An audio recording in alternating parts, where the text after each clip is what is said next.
કેટલાક લોકોને ભૂત પ્રેતમાં બહુ રસ છે, તો બતાડી દઈએ.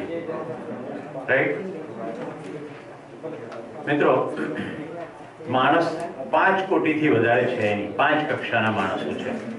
અહીંયા 5 કક્ષા બતાડી દીધી: રાક્ષસ, પશુ, અથવા અહીંયા લખીએ પશુ માનવ. એટલે શરીર માનવનું, પણ ચેતના હજી પશુ જેવી. બોલવામાં ખાધે પીધે સુખી, ખાઈ પીને ખુશ રહેવાનું, અડ્યું છે ચ્યો, ખંખેરીને ઊભું થઈ જવાનું. આપણે કેટલા ટકા? એ બધું પશુ માનવ. હવે જો ઉત્ક્રાંતિ આપણી અંદર થાય તે આ દિશામાં છે. પરપીડનની જેને વૃત્તિ હોય, બીજાને હેરાન કરવું, એ માનવનું નામ રાક્ષસ. આપણી વચ્ચેથી આવા ઘણા રાક્ષસો પસાર થઈ ગયા. છેલ્લે માસ સ્કેલ ઉપર જે ડિસ્ટ્રક્શન થયું, હિટલર માસ સ્કેલ ઉપર સિસ્ટમેટિકલી બધાને માર નાખવાનું કામ. પૃથ્વી ઉપર યહૂદી નહીં જોઈએ, આવું જેને સ્ટેન્ડ લીધેલું એ હિટલર. પછી પશ્ચિમની જીવનશૈલી સાચી નથી એટલે ખતમ કરો. 9/11, રાઈટ? અત્યારે એવા કેટલા આઉટફિટ છે જે સતત ને સતત માણસોને મારી નાખવાનું કામ કરે છે. ત્રાસવાદ, આતંકવાદ, ઉગ્રવાદ. આ પરપીડનની વૃત્તિ એટલે રાક્ષસ માનો. પરપીડન નહીં, પણ પોતાનું પૂરું કરતા બીજાને પીડા થાય તો વાંધોય નહીં. પ્યોર સ્વાર્થ, જેમાં સ્વની તો ખબર જ નહીં પડી, એટલે સ્વાર્થ શબ્દ બી સાચો નથી. પણ અત્યારે જે રૂઢ ભાષામાં સ્વાર્થ, તો શું કરવાનું? પોતાની કઈ જરૂરિયાત માને છે? આહાર, નિંદ્રા, ભય અને મૈથુન. આ 4 પ્રવૃત્તિની અંદર પશુ માનવ. હવે આવે માનવ. એનું તો ફિક્સ જ છે, 6 અને 4. એ તો ફિક્સ જ છે. એટલે શું કરે? એને ખબર પડી ગઈ કે ભાઈ શરીરની જરૂરિયાત આટલી, મારી જરૂરિયાત આટલી. એટલે સૌથી પહેલું એનું ફોકસ પરિવાર ઉપર જ આવે. કારણ કે સંબંધમાં જીવવાનું શરૂ કરે એટલે સૌથી પહેલું પતિ પત્ની, માતા પિતા, ભાઈ બહેન, પુત્ર પુત્રી, આ સૌથી પહેલું ફોકસ પરિવારમાં આવે. માનવ સુખ શાંતિ સંતોષ આનંદ સમજી ગયો છે, પણ જે પોતાનું કાર્યક્ષેત્ર સીમિત પરિવાર પૂરતું કરે એ બધા માનવ. જે પોતાનું કાર્યક્ષેત્ર સમાજ સુધી વિસ્તારી દે, દેવ માનવ. જે સમગ્ર અસ્તિત્વ સુધી પોતાના કાર્યક્ષેત્રને વિસ્તારી દે, દિવ્ય માનવ.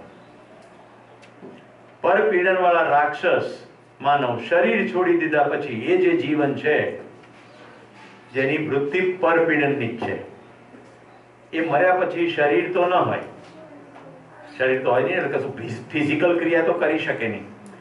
પણ કારણ કે વિચારની પ્રક્રિયા સંક્રમિત થાય છે, એક જગ્યાએથી બીજી જગ્યાએ વિચાર પહોંચી જાય છે, તો વિચારોની મદદથી બીજાને મિસગાઈડ કરવાની કોશિશ કરે. તમને ક્યારે એવો અનુભવ થયો છે કે તમે અમુક જગ્યાએ જાઓ તો તમને એકદમ વિચાર શાંત થઈ જાય અને અમુક જગ્યાએ એકદમ ખટપટ ઉત્પાદ થવા માંડે? લોકો કે ભૂમિનો પ્રભાવ છે. આવું ક્યારે થયું છે? બીજાના વિચારની તમારી ઉપર અસર પડે. અહીંયા બધા આવે પ્રેત. શરીર છોડી દીધા પછી પ્રેત. આમાં છે ને કોઈ પ્રેત નામ વિશે કોઈ પકડવાની જરૂર નથી. આપણે તો પેલા પંચકોટી માનવ જ પકડવાના. પછી કારણ કે સમાજમાં બધા જુદા જુદા નામો છે, મામો ને બાવો ને એવા બધા ઘણા નામો છે, પણ આપણે હાલ પૂરતું એને પ્રેત રાખો. પશુ માનવ છે ને, ભૂત, એની પેલી 4 પ્રવૃત્તિમાં રસ છે. એટલે પશુ માનવ શરીર છોડી દીધા પછી બીજાના શરીરમાં પ્રવેશી પછી કે મારે ખીચડી ખાવી છે. મારા ઘરની સામે એક રમેશભાઈ રહેતા હતા, ત્યાંનું એન્જિનિયરિંગમાં ભણતો. એટલે એની અંદર પ્રવેશ કરે ને એટલે કુકર ભરીને 3 જણાની ખીચડી બનાવે તો એકલા ખાઈ જાય. અને નોર્મલ કન્ડિશનમાં એમને ખીચડી ભાવે નહીં. અને મને આ બધામાં વિશ્વાસ ના પડે એટલે હું જેવો ટેપ રેકોર્ડર લઈને ત્યાં જઉં ને એટલે તરત બંધ થઈ જાય, નોર્મલ થઈ જાય. વળી પાછું આગો પાછો જવું, પાછા આવે એની અંદર પ્રવેશ કરે. ધ્યાનથી સાંભળજો, મેં તમને બળ ને શક્તિ બતાડી દીધા છે. તમે ઇન્વાઇટ કરો તો જ આવે. કોઈ જીવનની તાકાત નથી તમારી સ્વતંત્રતાથી બહાર કશું કરી શકે. આ શરીર તમારું પોતાનું છે, તમે જ ચલાવવા માટે એના માલિક છો. બીજા કોઈ જીવનની તાકાત નથી આની અંદર પ્રવેશી શકે. પણ તમે જ ઢીલ આપો છો કે મને ઘૂસી જશે તો, એટલે યુ આર ઇન્વાઇટિંગ. આપણી જો કેટલી સેટ માન્યતાઓ છે. સ્મશાનમાં જઈને આવો ના બોલાય. સ્મશાનમાં આવો ના બોલાય, આવજો ના બોલાય. કે છેલ્લે બલોલનો શિબિર થયો ને, બલોલનો શિબિરનું જે સ્થળ હતું ને એની બહાર તરફ એક રોડ હતો. રોડની પેલી બાજુ સ્મશાન હતું, રાઈટ? તો થોડાક છોકરાઓ કે ચલો સર ચાલવા જઈએ, તમે અંદર આંટા મારો છો. મેં કીધું ચાલો ચાલીએ.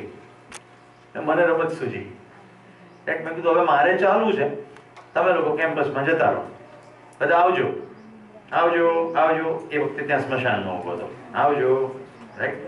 એ ગયા. પછી મેં બીજે દિવસે કહ્યું, મેં કીધું આપણે ક્યાં હતા ખ્યાલ છે? એના હવે આજે તમે ત્યાં આંટો મારી આવજો. પછી મને કહેજો આપણે કઈ જગ્યાએ ચાલે. સરસ મજાનું ગાર્ડન છે ત્યાં, પ્લીઝ જોઈ આવો.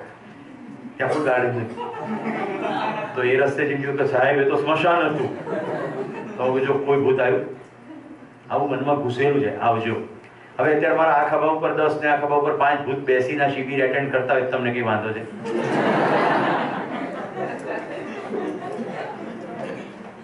તો હવે તમને નવો પ્રશ્ન એ થશે કે શરીર જતું રહે, શિબિર કેવી રીતે એટેન્ડ કરે? ઇન્ટરેસ્ટિંગ વાત કરું. શરીર રહ્યા પછી પણ જીવનની અંદર બોલવાની અને સાંભળવાની ક્રિયા તો નિરંતર થાય જ છે. પ્રૂફ જોઈએ છે? પ્રૂફ જોઈએ છે? પ્રૂફ બતાવી દો. જોજો, શરીરથી સ્વતંત્ર થતી ક્રિયાઓ. દમ લગાડી દો તમારું. કોઈ પણ વસ્તુને સ્વાદ યાદ કરવાનું. જેવું હું કંઈ પણ ભજીયા કહું, ગોટા કહું, શ્રીખંડ કહું, ચોકલેટ કહું, આઈસ્ક્રીમ કહું, તમને ખાલી ચિત્ર દેખાશે, તમે સ્વાદ યાદ નહીં કરી શકો. લગાવો દમ. હું ગમે એટલું બોલું, ચિત્ર દેખાશે. તમારો નિષ્કર્ષ તમને યાદ આવશે કે મને આ ભાવે છે, ના નથી ભાવતું, પણ સ્વાદ નહીં યાદ કરી શકો. ડિસ્ટિંક્ટિવલી સ્વાદ નહીં યાદ કરી શકો. કરી શકો છો? નહીં કરી શકો. ઓકે, સુગંધો યાદ કરો. તમે નક્કી કરી નાખ્યું કે મારે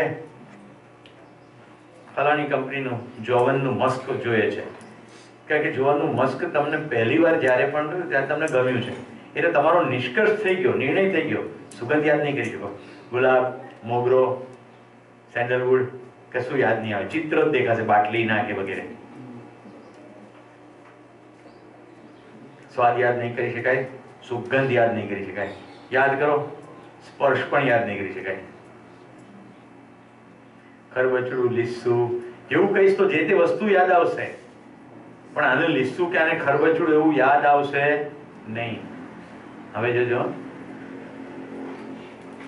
કોઈ પણ ગીત છેલ્લે તાજું આવેલું કૈલાસ ખેરનું ગીત, દંગલનું ગીત, કે લતા મંગેશકરનું આજે મેં સંભળાવેલું ગીત, કે હજી હમણાં તમે રૂમમાં આવ્યા ત્યારે એક પ્રાર્થના ચાલતી હતી સ્કૂલોમાં વાળી. જોજો, જીવન અંજલિ, અંદર અંદર ચાલ્યું, ચાલ્યું કે નહીં ચાલ્યું? અંદર બોલવાનું ચાલુ જ છે. તમે બધા અત્યારે મનોમન એમ કહો, સુરેશભાઈ તમે મજામાં છો? મનોમન બોલો. હા.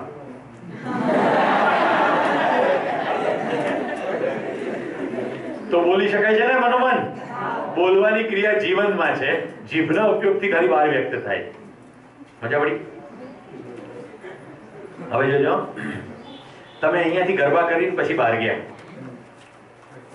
એ વખતે ગરબા કરતા કરતા કેટલા લોકોનું ધ્યાન એના શબ્દો ઉપર હતું? તમારું હતું? મન ખોમાળ્યો છે મોંઘા મૂલનો રેલો. હું એક પણ ફાલતુ વસ્તુ સંભળાવતો નથી અને બોલતો પણ નથી, કારણ કે મારું બિલકુલ મારા શબ્દો પર ધ્યાન છે કે હું શું બોલી ગયો છું. તમારું ધ્યાન ખેંચાય છે કે નહીં એ કામ નહીં, પણ હવે અત્યારે કીધું એટલે ખેંચાય છે. તો સાંભળવાની ક્રિયા અને બોલવાની ક્રિયા નિરંતર થઈ રહી છે અને શરીર સાથે કોઈ લેવા દેવા નથી. એટલે શરીર છૂટી ગયા પછી સાંભળવાની અને બોલવાની ક્રિયા થાય જ છે, નિરંતર ચાલ્યા કરે છે. રાત્રે તમારી આ ક્રિયાઓ ચાલુ જ છે. ગઈકાલે રાત્રે સતત જ ચાલ્યું છે, કાં તમે મને સાંભળ્યો છે અને કાં તમે તમને જ સાંભળ્યા છે. અંદર અંદર ચાલ્યું જ છે. मैं जीवन हूँ, शरीर को चलाता हूँ. કેટલાને આ આવતું હતું ઘડીએ ઘડીએ, मैं जीवन हूँ, शरीर को चलाता हूँ.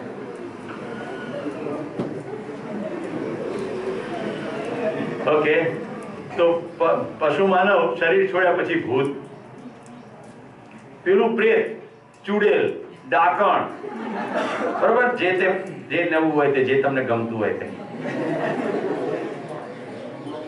હવે મને કહેજો, માનવ, જે માનવ સંબંધનું સુખ સમજી ગયો છે, જેનું કાર્યક્ષેત્ર પરિવાર છે, એ મર્યા પછી શું થશે? લે, તારે હાવ બંધ પડી ગયું. આપણે માનવ એટલે 10 ક્રિયાઓનો સમૂહ, એમાં આત્મા એક ક્રિયા છે, એટલે થવાની ક્યાં વાત છે? એ તો છે જ. અદિતિ, તમને શું લાગે શરીર છૂટી ગયા પછી? જીવન સનાતન છે. ખૂબ સુંદર. જીવન સનાતન છે. ઈચ્છાપૂર્વક શરીર ધારણ કરે અથવા ન કરે, અથવા પ્રેરવાની કામ શરૂ રાખે. કારણ કે વિચાર સંક્રમણ છે. તો તમને શ્રેષ્ઠ વસ્તુ કહું, પ્રાર્થના કરવાની હોય તો ક્યારેય આ જ કરવાની. મને દરેક દિશાઓમાંથી શુભ વિચારો પ્રાપ્ત થાવ. આનો ભદ્રા ક્રતવો યંતુ વિશ્વતઃ, ઋગ્વેદની આ પ્રાર્થના છે. દરેક દિશામાંથી મને શુભ વિચારો પ્રાપ્ત થાવ. તમે મેગ્નેટ બની જાઓ. તમે મેગ્નેટ બની જશો એટલે તમને સારા વિચારો જ આવશે. હું કોઈ શેખી માર્યા વગર કહું છું, મને કોઈ નકારાત્મક નોનસેન્સ ફાલતુ વિચાર આવતો નથી. બહુ બધું વર્ષો થયા લો ઓફ સક્સેસ વાંચેલી નોર્મન કઝિન્સની, ત્યારે એવી ખબર પડી ગઈ હતી કે અહીંયા જે થાય છે ને એ પછી બહાર વ્યક્ત થાય છે, એટલે અહીંયા જે થાય છે ને એનું ધ્યાન રાખવું. હવે નકારાત્મક વિચારો ના લાવવા હોય ને તો નકારાત્મક ઇનપુટ જવો જોઈએ નહીં. જો તમે કચરો ઇનપુટ જવા દેશો ને તો કચરો વિચાર જ આવશે. ઈચ્છાધારી નાગીન જોશો એટલે તમને નાગીન જેવા વિચારો આવશે. મને તો ખબર નથી, પણ કડી હોસ્ટેલમાં હમણાં બંધ કરવામાં આવ્યું એટલે ખબર પડી કે કેમ બંધ કર્યું. બધી સાસ ભી કભી બહુ થી, જેટલી બી સિરિયલો છે બધા સિરિયલમાં પતિ પત્ની સંબંધમાં ડખા, પડોશી સંબંધમાં ડખા, ધંધાની અંદર પ્રપંચ, લૂંટ, ખૂન, બળાત્કાર, તમામ પ્રકારની નોનસેન્સ વસ્તુઓ એની અંદર થાય છે. યસ ઓર નો? તો તમે જે અંદર જવા દેશો એના તમને વિચાર આવશે. આ મને બહુ પહેલા ખબર પડી ગઈ હતી. જો અમે આવી સિસ્ટમ શીખવતા અમને એન્જિનિયરિંગમાં, ઇનપુટ આઉટપુટ, અહીંયા પ્રોસેસ. કદાચ સ્પેલિંગ થોડો ખોટો હોઈ શકે. મને ખબર પડી ગઈ GIGO, garbage in garbage out. એટલે મેં G નો મીનિંગ બદલી કાઢ્યો, ગુડનેસ ઇન ગુડનેસ આઉટ. અને મેં જે મેગ્નેટ તૈયાર કર્યું એ મેગ્નેટમાં ડોક્ટર નવીન કાકા, અહીંયા વિનોદ જોશી, આવા પાવરફુલ લોકો જિંદગીમાં આવી ગયા. અને હું કૃતકૃત્યતાનો અનુભવ કરવા લાગ્યો. હું તો એક નંબરનો પતલો દુબળો ને માયકાંગલો માણસ હતો. ખાલી ભણભણ જ કર્યું, માર્ક જ લાયા. પહેલો વાર વિનોદભાઈની સાથે ગયો. એટલું ખરું, ઘરના સંસ્કાર પડ્યા હતા એટલે કોઈ પ્રકારના પ્રપંચ કે નોનસેન્સ પ્રવૃત્તિ નહોતી, પણ ભણભણ કરતા. આ મનિયાને પકડો.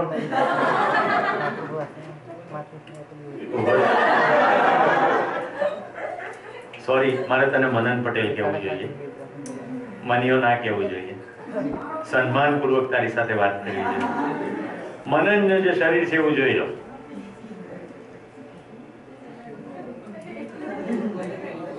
આવો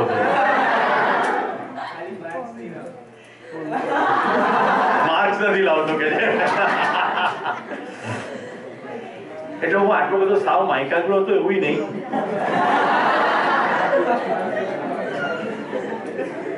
પણ થયું શું, એસટી બસમાં કોઈ સિગરેટ પીતું હતું તો મેં કીધું કાકા સિગરેટ ના પીવો, તો કે એઠી બેહી જા. એટલે પહેલવેલું વાળું એ ખરાબ લાગ્યું કે આ શું યાર, આપણું નારીકરણ કરી નાખ્યું. એમાં વિનુભાઈ સાથે ટ્રેકિંગમાં ગયો. જેસોરના ટ્રેકિંગમાં છે ને એક આમ કરાડ જેવું, તે અહીંયા બેસી વિનોદભાઈ કે અહીંયા બેસીને ઢેબરા ખાવા. મેં કીધું આપણે કોઈ ઢેબરા ખાવા? તો એ કુશાલદાસ કરીને છે, બહુ પાવરફુલ. એની સાથે હાથ મિલાવતા ધ્યાન રાખવું પડે, નહીં તો આપણે હાડકા ભેગા થઈ. બંને જણાએ મને બાંયથી પકડીને અહીંયા બેસાડી દીધો અને હાથમાં ઢોબરું ઠુસાઈ દીધું. કેમ એ કરીને ગળે ઉતર્યું નહીં. પહેલો ટ્રેક હતો, અમદાવાદથી આવેલો. બધી ઇમ્પ્રેશન એવી કે ટ્રેકિંગમાં બહુ મજા આવે, આપણે ક્યાંક ક્યાંક વાંચ્યું જ હોય. એટલે ડેબરું ઠૂસ્યું તે ગળા નીચે ઉતર્યું નહીં. અને પછી ટ્રેકિંગ પત્યું. પછી વિનોદભાઈ બધાને પૂછે કે ભાઈ કેવું રહ્યું? એટલે મેં તું સાચું સાંભળવું છે? કારણ કે આપણે એટલી હિંમત હતી કે ખોટું ખોટું મસ્કા મારવાનું બદલે જે હોય એવું કેવું. સાચું એ છે કે હું ફરીવાર કોઈ દિવસ ટ્રેકમાં નહીં ફરીવાર કોઈ દિવસ ટ્રેકમાં નહીં આવું. અને તમે ડેન્જરસ માણસ છો. વિનોદભાઈ જે અત્યારે પાછળ બેઠા જ છે, જોઈ લો. આ જેની વાત થઈ રહી છે પાછળ બેઠા છે, એમના પત્ની પણ પાછળ બેઠા છે. પછી વિનોદભાઈ મારી આંખમાં આંખ પૂરવીને શું કે ખબર, તમને બહુ મજા પડી છે, ખાલી થોડોક ડર લાગ્યો છે, પણ તમે જ મને ફોન કરશો અને તમે ફરી ટ્રેકિંગમાં આવશો. મેં કીધું એ વાત ભૂલી જજો, હવે આપણો અહીંયા સંબંધ પૂરો થાય. ત્યાર પછી અમારી મૈત્રી એટલી વિકસી કે મેં ભાભીને એકવાર કીધેલું કે હું છોકરી હોત ને તો તમારી પર શોખ થઈને આવત. એટલો વિનોદભાઈને ચાહું છું. દોસ્તો, એ ઘટના પછી અંદર જે જોવાનું બન્યું ને એ થયું કે વિનોદભાઈને મોજ પડે છે, આપણને કેમ નથી પડતી? આપણને કેમ આટલો બધો ડર લાગે છે? એમના માર્ગદર્શન હેઠળ એમણે કીધું રોક ક્લાઇમ્બિંગ કરો. કોશિશ એમણે કરેલા, મેં કોર્સ કર્યા, મારો ભાઈ ભય દૂર થયો. અને અત્યારે કેટલા ને અમે બે ભેગા થઈ ક્યાં ક્યાં લઈ જઈએ છીએ. તમને પણ કડીવાળા બધા આવવાના જ છો મારી જોડે. તો શું થાય છે, આપણે અંદર જોઈએ તો એ ફેર પડે, નહીં તો કઈ ફેર પડતો એવા ને એવા દુબળા પાતળા રહ્યા હોત. આ મારી બેનપણી ક્યાંથી થઈ? ટ્રેકિંગ ને કાં, રાઈટ? અમોલા ટ્રેકિંગમાં આવીને અહીંયા નહીં, સીધી ડેલહાઉસી, ધન ધન ધન હાઈએસ્ટ. એમના પિતા મારા વિદ્યાર્થી રહ્યા છે. તો સંબંધ થયો અને એમને એમ થયું કે આ ભાઈ જોડે મોકલાય. એમને ખબર નહીં કે કેટલી મોટી ભૂલ કરી રહ્યા છે, કે છોકરી પરમેનન્ટ એમની થઈ જશે. તો મને ગૌરવ છે અમોલાનું, પણ મારી સામે અમોલા મોટી થઈ આટલું મોટું ઉમદા મિશન ધરાવે છે, રાઈટ? લોકોને સ્વસ્થ બનાવવાનું. અત્યારે તમે જુઓ કે જેમ સામાન્ય જનરેશન પૈસા કમાવા સિવાય કંઈ વિચાર કરતી નથી. ત્યારે છોકરી એમ કે કેમ કરીને આંસુ લૂછું. ખૂબ સુખી પરિવાર, સંપન્ન પરિવારમાં મોટી થવા છતાં આદિવાસી શાળામાં ગયા તો બધી ઝીણી દીકરીઓ સાથે રમે જાય. એની અંદર જે આ સરળતા છે એ બધી પારમિતા છે જૂની ઘણી. તો એની આ ગુડનેસ ઇન ગુડનેસ આઉટની ખબર પડી ગઈ હતી. તો આપણે ભૂત પ્રેત ઉપર જતા રહીએ પાછા. તો જે માનવ છે એ પોતાનું ફોકસ પરિવારમાં છે, તો એ તો જાગૃત થઈ ગયો છે, ખાલી કાર્યક્ષેત્ર પરિવાર પૂરતું સીમિત રાખ્યું છે. એટલે હવે એ કાર્યક્ષેત્રને વધારવાનો વિચાર કરશે અને જરૂર જણાય તે પ્રમાણે અસ્તિત્વગત વિધિથી એ શરીર ધારણ કરશે. જ્યાં સુધી શરીરને યોગ્ય નહીં મળે ત્યાં સુધી એ ભૂત પ્રેત ચૂડેલ થશે નહીં, કોઈના શરીરમાં પ્રવેશશે નહીં, ખાલી પ્રેરણા કરી શકે. તો શ્રેષ્ઠતમ પ્રેરણાનું આવાહન કરી શકાય. પરમાદરણીય નાગરાજજીએ શરીર છોડ્યું ત્યાર પછી લગભગ દૈનિક ધોરણે એકવાર હું કહેતો હોઉં છું मनोमन, आदरणीय बाबा जी, अपना जिसमें आगे जागृति पथ पे और अग्रसर हो ऐसी प्रेरणा दीजिए. તમને કદાચ નવાઈ લાગશે, આ શિબિરમાં આવી કેટલી વસ્તુ હું પ્રથમવાર બોલ્યો છું કે પાછલા શિબિરમાં ક્યારેય બોલ્યો નથી, ક્યારેય વાંચનમાં પણ નથી આવ્યો. તો પ્રેરણા નિરંતર ઉપલબ્ધ છે. ઓકે, પછી આવે દેવ માનવ, જેનું ફોકસ સમાજ ઉપર છે કે આખા સમાજમાં ફરક પાડવો. દેવ માનવ. અત્યારે આપણા જેટલા શ્રદ્ધાના કેન્દ્રો છે, જેમ કે તાજો પટેલના ખોડલધામનો પ્રસંગ લઈ લઈએ. ખોડલધામમાં ખોડિયારને દેવી ગણવામાં આવે છે. ખોડિયાર એક આહિરની દીકરી હતી અને એના પગની અંદર સહેજ ખોડ હતી. એના જીવન કાર્ય દરમિયાન ખૂબ સારું કામ કર્યું. એટલે કારણ કે એ તો પટેલની દીકરી નહોતી, હતી તો આહિરની દીકરી, પણ પટેલ કુટુંબો ખેતીમાં કામ કરતા ને એને ઉપયોગી થઈ હશે તો માં ખોડલ થયું અને હવે પછી એની મૂર્તિ પધરાવીએ છીએ વગેરે. એનાથી કશું નહીં, પણ એ દેવ માનો. કદાચ આવતીકાલે ગાંધીજીના મંદિર થાય તો નવાઈ નહીં, રાઈટ? અમિતાભ બચ્ચન અને રજનીકાંતના તો અત્યારે મંદિરો છે જ, ત્યાં આરતી પણ થાય છે. એવા કેટલાય સાધુઓ પૃથ્વી ઉપર જીવતા હતા ત્યારે એમની મૂર્તિઓ મુકાઈ ગયેલી. તો અહીંયા આ ભેદકૃત છે, આ ભૂત પ્રેત નહીં થાય. અહીંયા શું થશે? ખાલી પ્રેરણા શબ્દ લખું છું, પ્રેરણા. દેવ માનું પણ પ્રેરણા. હવે કોઈ આસ્થાના કેન્દ્ર ઉપર જઈએ, ફોર એક્ઝામ્પલ સારંગપુર જઈએ, કષ્ટભંજન હનુમાનજી, ઓકે, તો તમે થોડાક શાસ્ત્રો વાંચો ને તો તમને બિલકુલ ખબર પડે કે હનુમાનજી વાંદરા નહોતા. દુર્ભાગ્ય આપણે કોઈ બોલે છે બીજા તાળીઓ પાડી દે. મારા સદભાગ્ય કે મેં આ પેચીતો પ્રશ્ન પૂછ્યો કે મારા ભેજામાં નથી ઉતરતું કે જેને પૂંછડું હોય, જેનું શરીર વાંદરાનું હોય, એ આટલું ગજબ નાક કામ કરી શકે એવું મારામાં સ્વીકૃતિમાં નથી આવતું. તો દહેગામ પાસે રોજડ નામની એક જગ્યા છે, આર્યવન. ત્યાં આચાર્ય જ્ઞાનેશ્વર આર્ય નામના એક ભાઈ છે, જેમણે સંસારનો ત્યાગ કર્યો છે, પણ આમ સાધુ નથી, પણ બધાને સમજાવતા ફરતા હોય. એમની પાસે મેં આ પ્રશ્ન પૂછ્યો. એ વેદના જ્ઞાતા છે. એણે મને કોટેશન સાથે કહ્યું, આપણે ત્યાં વાનર, નાગ, આવા બધા નામો હતા. એ જાતિઓના નામ હતા. નાગ કહેતો કંઈ નાગ નહોતા. આજે પણ મચ્છર, ચાંચડ, ઘોડા અને હાથી આવી અટકો નાગર બ્રાહ્મણોમાં હોય છે. તો ચાંચડ કે કંઈ ચાંચડ નથી હોતા, ઘોડા કે ઘોડા નથી હોતા. આસામ બાજુ આજે પણ નાગ જાતિઓ છે. તો કે જાતિગત નામ હતું. આપણે હનુમાનજી વાનર જાતિના છે તો વાંદરું બનાવી દીધા. જરા વાલ્મીકી રામાયણ ખોલીએ તો ખબર પડે હનુમાનજીની વિદ્વત્તાના. એક વાંદરું એવી વિદ્વત્તા ધરાવી શકે નહીં, એ પરમ નમ્રતા ના ધરાવી શકે. શ્રી રામ આગળ જે એમનું ચરિત્ર છે, ખ્યાલ આવે છે? તો આ બધા દેવ માનવ છે. તો તમે કષ્ટભંજનજી હનુમાનજી પાસે જાઓ તો કોઈ પથ્થરની આડમાં, કોઈ મૂર્તિની આડમાં, કોઈ જગ્યાની આડમાં કોઈ દેવ માનવ શરીર છોડ્યા પછી પુનઃ શરીર ધારણ કર્યા વગર માત્ર પ્રેરણા પૂરી પાડવાનું કામ કર્યા કરતા હોય દેવ માનવ. પણ પ્રેરણા તમે લેવા ઈચ્છો તો જ પ્રાપ્ત થાય, નહીં તો પ્રેરણા પ્રાપ્ત થાય નહીં. કારણ કે તમારી સ્વીકૃતિ વગર કશું જ શક્ય નથી. કોઈની ઉપર શાસન થઈ શકતું નથી. સમગ્ર અસ્તિત્વમાં દિવ્ય માનવ. મિત્રો, આ દેવ માનવને આપણે દેવદેવી તરીકે અથવા દેવતા તરીકે પૂજીએ છીએ. અહીંયા પણ પ્રેરણા પ્રાપ્ત છે. ફલક મોટું છે એટલે આપણે એને અવતાર કહીએ છીએ. કોઈ એક નિશ્ચિત સમાજ નહીં, પણ સમગ્ર અસ્તિત્વને ફરક પડે. એટલે આઈન્સ્ટાઈન પણ મુગ્ધ થઈ જાય ભગવદ્ ગીતા વાંચીને, આઇઝનહોવર પણ મુગ્ધ થઈ જાય, મેક્સવેલ પણ મુગ્ધ થઈ જાય, ને આપણે તો થયા જ છીએ. આપણી વચ્ચે એવા એવા માનવો થઈ ગયા કે જે કંઈ બોલ્યા એ કોઈ પણ દેશ, કોઈ પણ ધર્મ, જાતિ વાળા કહેવાતા લોકો વાંચે, મુગ્ધ થઈ જાય. ફલક મોટું, એને આપણે અવતાર કહીએ છીએ. ક્લિયર થઈ ગયું? આ બધા જ 5 કોટી માનવ થયા. હવે જુઓ, કામ આટલું જ છે. સુવિધા સંગ્રહ એ પ્રકૃતિ તથા સંબંધમાં જીવ ચેતના છે. માનવ સાથેનો સંબંધ એ જ સંબંધ છે. અને સહી સમજમાં 2 કમ્પોનન્ટ છે. એમાં આ કમ્પોનન્ટની આપણે વાત કરી. પેન થાય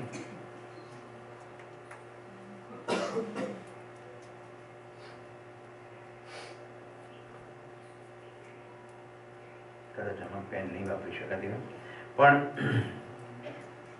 સાચી સમજ એટલે શું? તો પ્રકૃતિની 3 અવસ્થાઓ સાથે શ્રમપૂર્વક ઉત્પાદન કરવું, જેનાથી 6 સુવિધાઓની પ્રાપ્તિ કરવી.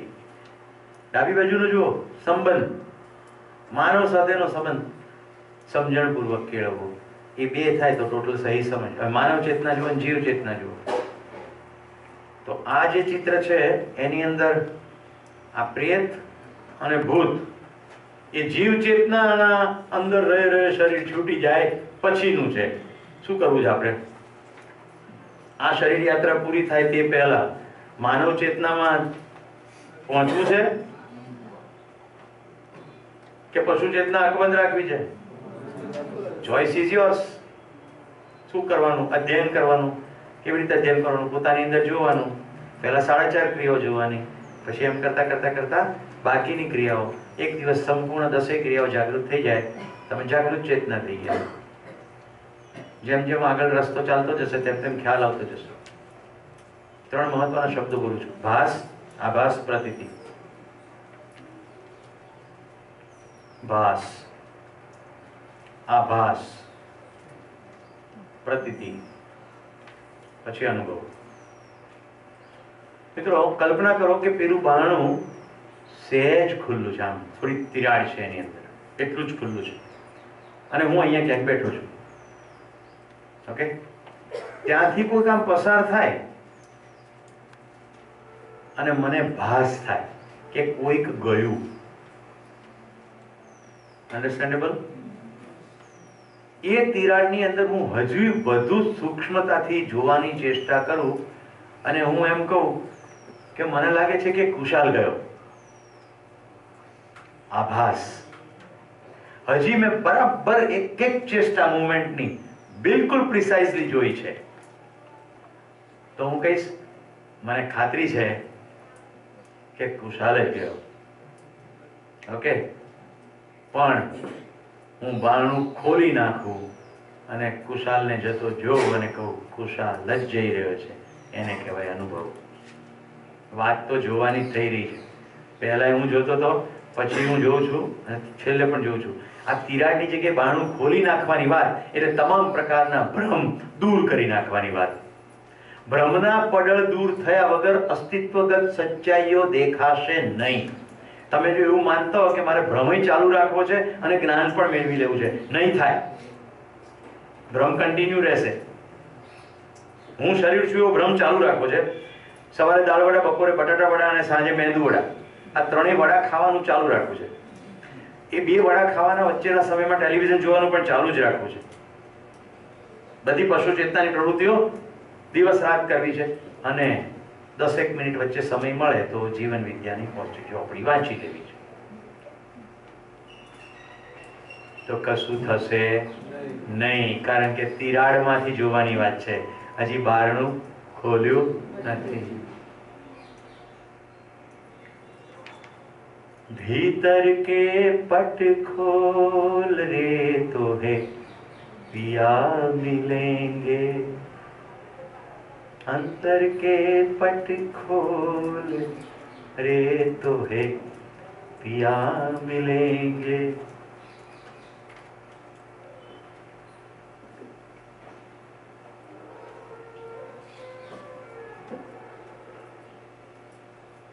મીરાનું આ ફેમસ ગીત છે. એણે ભગવાન શ્રી કૃષ્ણને પતિ માન્યો હતો, એટલે એણે શબ્દ પ્રયોગ કર્યો, ઘૂંઘટ કે પટ ખોલ રે તો હે પિયા મિલેંગે. એને ઘૂંઘટ શબ્દ વાપર્યો, પણ વાત તો ભીતરના પટની જ છે. દિલમાં દીવો કરવાની વાત છે. બ્રહ્મના બધા જાળા દૂર કરવાની વાત છે. એટલી બધી માન્યતાઓ આપણે ભેગી કરી છે. થોડી માન્યતાઓ તપાસીશું પછી. બીજું મિત્રો, આજે મારું સજેશન એવું છે કે 6 થી 7 ભોજનનો બ્રેક પતાવી દઈએ અને 7 વાગ્યા પછી 2 વિકલ્પ છે. એક તમારા માટે ગોષ્ઠી, આજે ફિલ્મ નહીં જોઈએ, અથવા જોઈએ તો પણ મારે તમારા તમામ પ્રશ્નોના જવાબ આપી દેવા છે. આવતીકાલે અનિલભાઈએ મને કહ્યું છે કે આપણે બપોર સુધીની અંદર ભોજનનો વિરામ લઈએ, ત્યાં સુધીમાં ઇનપુટ પૂરા કરી દઈએ, તો ભોજનના વિરામ પછી ફીડબેક સેશન થાય અને આગળ અધ્યયનમાં કઈ રીતે ગતિ કરવી, જીવન વિદ્યાના પરિચય શિબિર પછી શું, એ અંગેનું માર્ગદર્શનનું કામ થાય. What next? તો મેજર ઇનપુટ પૂરો કરવા માટે આપણી પાસે આજની રાત અને કાલ બપોર સુધીનો સમય છે. તો પહેલાં શંકા સમાધાન થઈ જાય. પછી એવી કોઈ શંકા છે જેને કન્સેપ્ટની મારફતે સમજાવવાની છે, તો હું કાલે લઈ શકું. રાઈટ? આપણે 6 વાગે નક્કી કરશું શું કરવું, બધાની સહમતિપૂર્વક. તો ભાસની અંદર શું થાય છે? રાઈટ? આભાસની અંદર આ ઓછું થયું, પ્રતીતિની અંદર થોડું દેખાયું અને અનુભવની અંદર પ્રકાશિત થઈ ગયું. આ જ છે, યહી હૈ, યહ હૈ અનુભવ. તો મિત્રો, અત્યારે અવસ્થા વિશે જેટલી મેં તમને માહિતી આપી, પદાર્થ અવસ્થા, પ્રાણ અવસ્થા, જીવ અવસ્થા, એ બધી માહિતી સાથે તમે બહાર મૂવમેન્ટ કરો ત્યારે શરૂમાં તો તમને ખાલી પાંદડા જ દેખાશે. હું તમને મારી સ્થિતિની જ વાત કરી રહ્યો છું.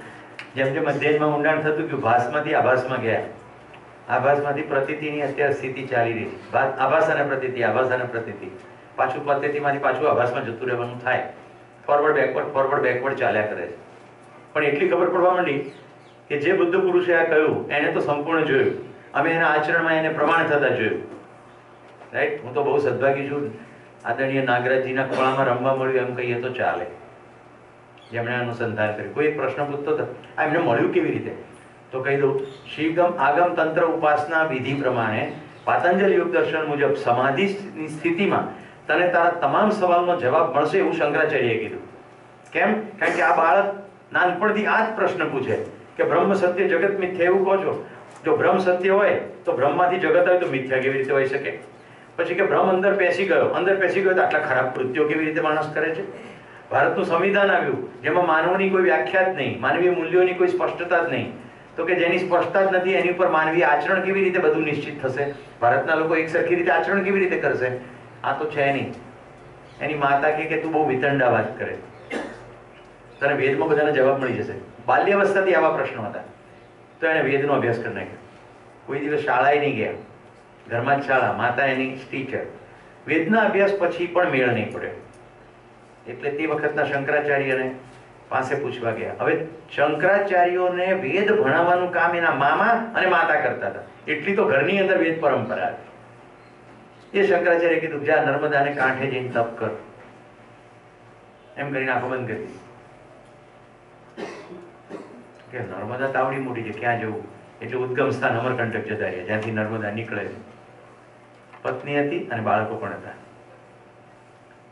એમની પત્નીએ કીધું કે મને તો ખબર નહીં પડે પણ હું તમારા સાધનામાં સહયોગી થઈશ. મિત્રો 20 વર્ષ સુધી ઘોર તપસ્યા, આગમતંત્ર ઉપાસના પ્રમાણે યમ નિયમ આસન પ્રાણાયામ પ્રત્યાહાર ધારણા ધ્યાન સમાધિના જે સ્ટેપ્સ છે પતંજલિ યોગ દર્શનના, એમાં સમાધિ સુધી પહોંચી ગયા.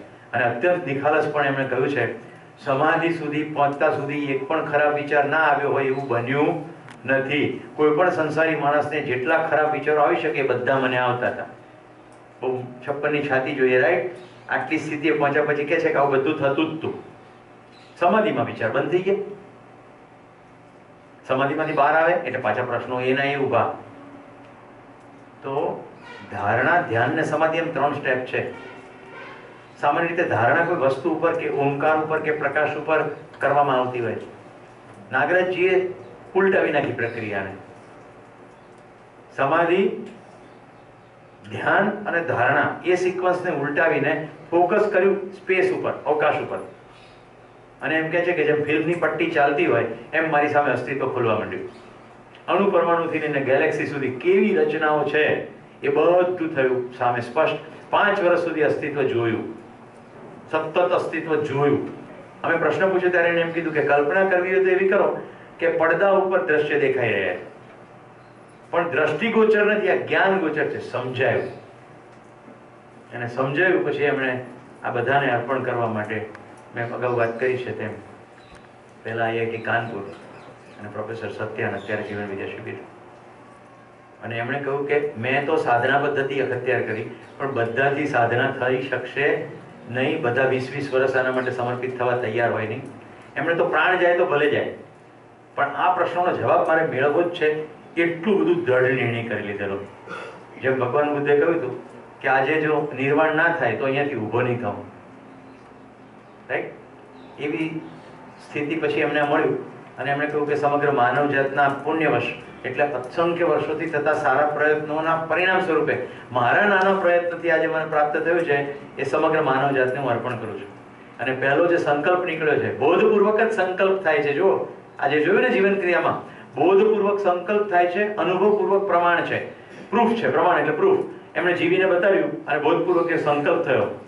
ભૂમિ સ્વર્ગતામ યાતુ, ભૂમિ સ્વર્ગ હો, મનુષ્યો યાતુ દેવતામ.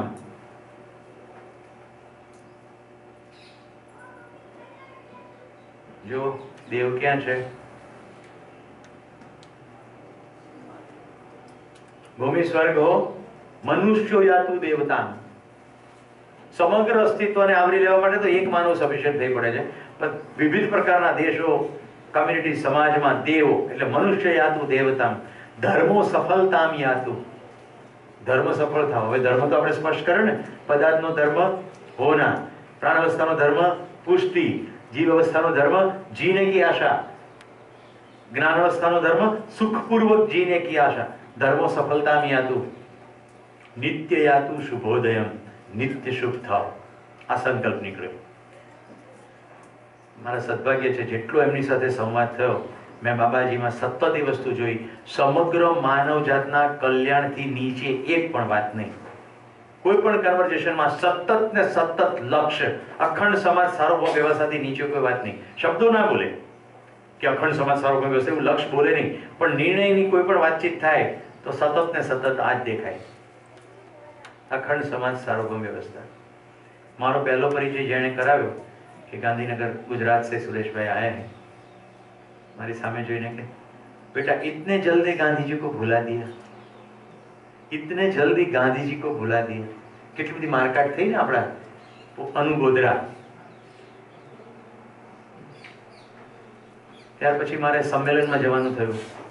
હું તો મેનેજમેન્ટનો માણસ, બધી કંપનીઓમાં મારે મેનેજમેન્ટની એડવાઇસ આપવાની હોય, એટલે મારા મનમાં સંમેલનમાંથી પસાર થતો તો હજી તો મારું જીવન વિદ્યાનું કંઈ અધ્યયન શરૂ પણ થયું નહોતું. એટલે મારી અંદર પેલો બિલોરી કાચ હતો મેનેજમેન્ટ કન્સલ્ટન્ટનો. એટલે હું સંમેલનમાંથી પસાર થતાં થતાં એમ થાય કે આ હરખું નથી, આ હરખું નથી, આ હરખું નથી, આવું હરખું હોવું જોઈએ. જેવો એમની પાસે પહોંચ્યો, सीधा प्रश्न, बेटा सब कुछ सम्मेलन में ठीक ठाक है, अगर आपको ठीक ठाक लगता ना हो तो इनको सुझाव दीजिए. गणेश, अगले सम्मेलन की जो कमेटी बने उसमें सुरेश जी को साथ ले लीजिए. સ્તબ્ધ હું થઈ ગયો. ત્યાર પછી તો અધ્યયન થયું. અધ્યયન દરમિયાન હું દર 2 મહિને છત્તીસગઢ 10 દિવસ જાઉં. એમાં દર બીજા કે ત્રીજા અધ્યયનમાં એ ત્યાં જ હોય અને વારંવાર આ ઘટનાઓ ઘટવા લાગી કે હું વિચારું અને ત્યાંથી જવાબ આવે. પછી અમે બધા બાળકો એમને વચ્ચે બેસાડીને અમારા પ્રશ્નોનું સેશન ચલાવી.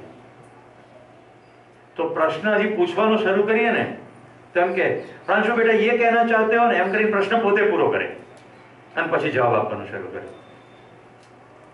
મેં એમના અંતેવાસી સાધનભાઈને પૂછ્યું કે બાબાજી પ્રશ્ન પૂરો सांभळवा કેમ નથી દેત, પોતે કેમ વચ્ચેથી કહી દે છે?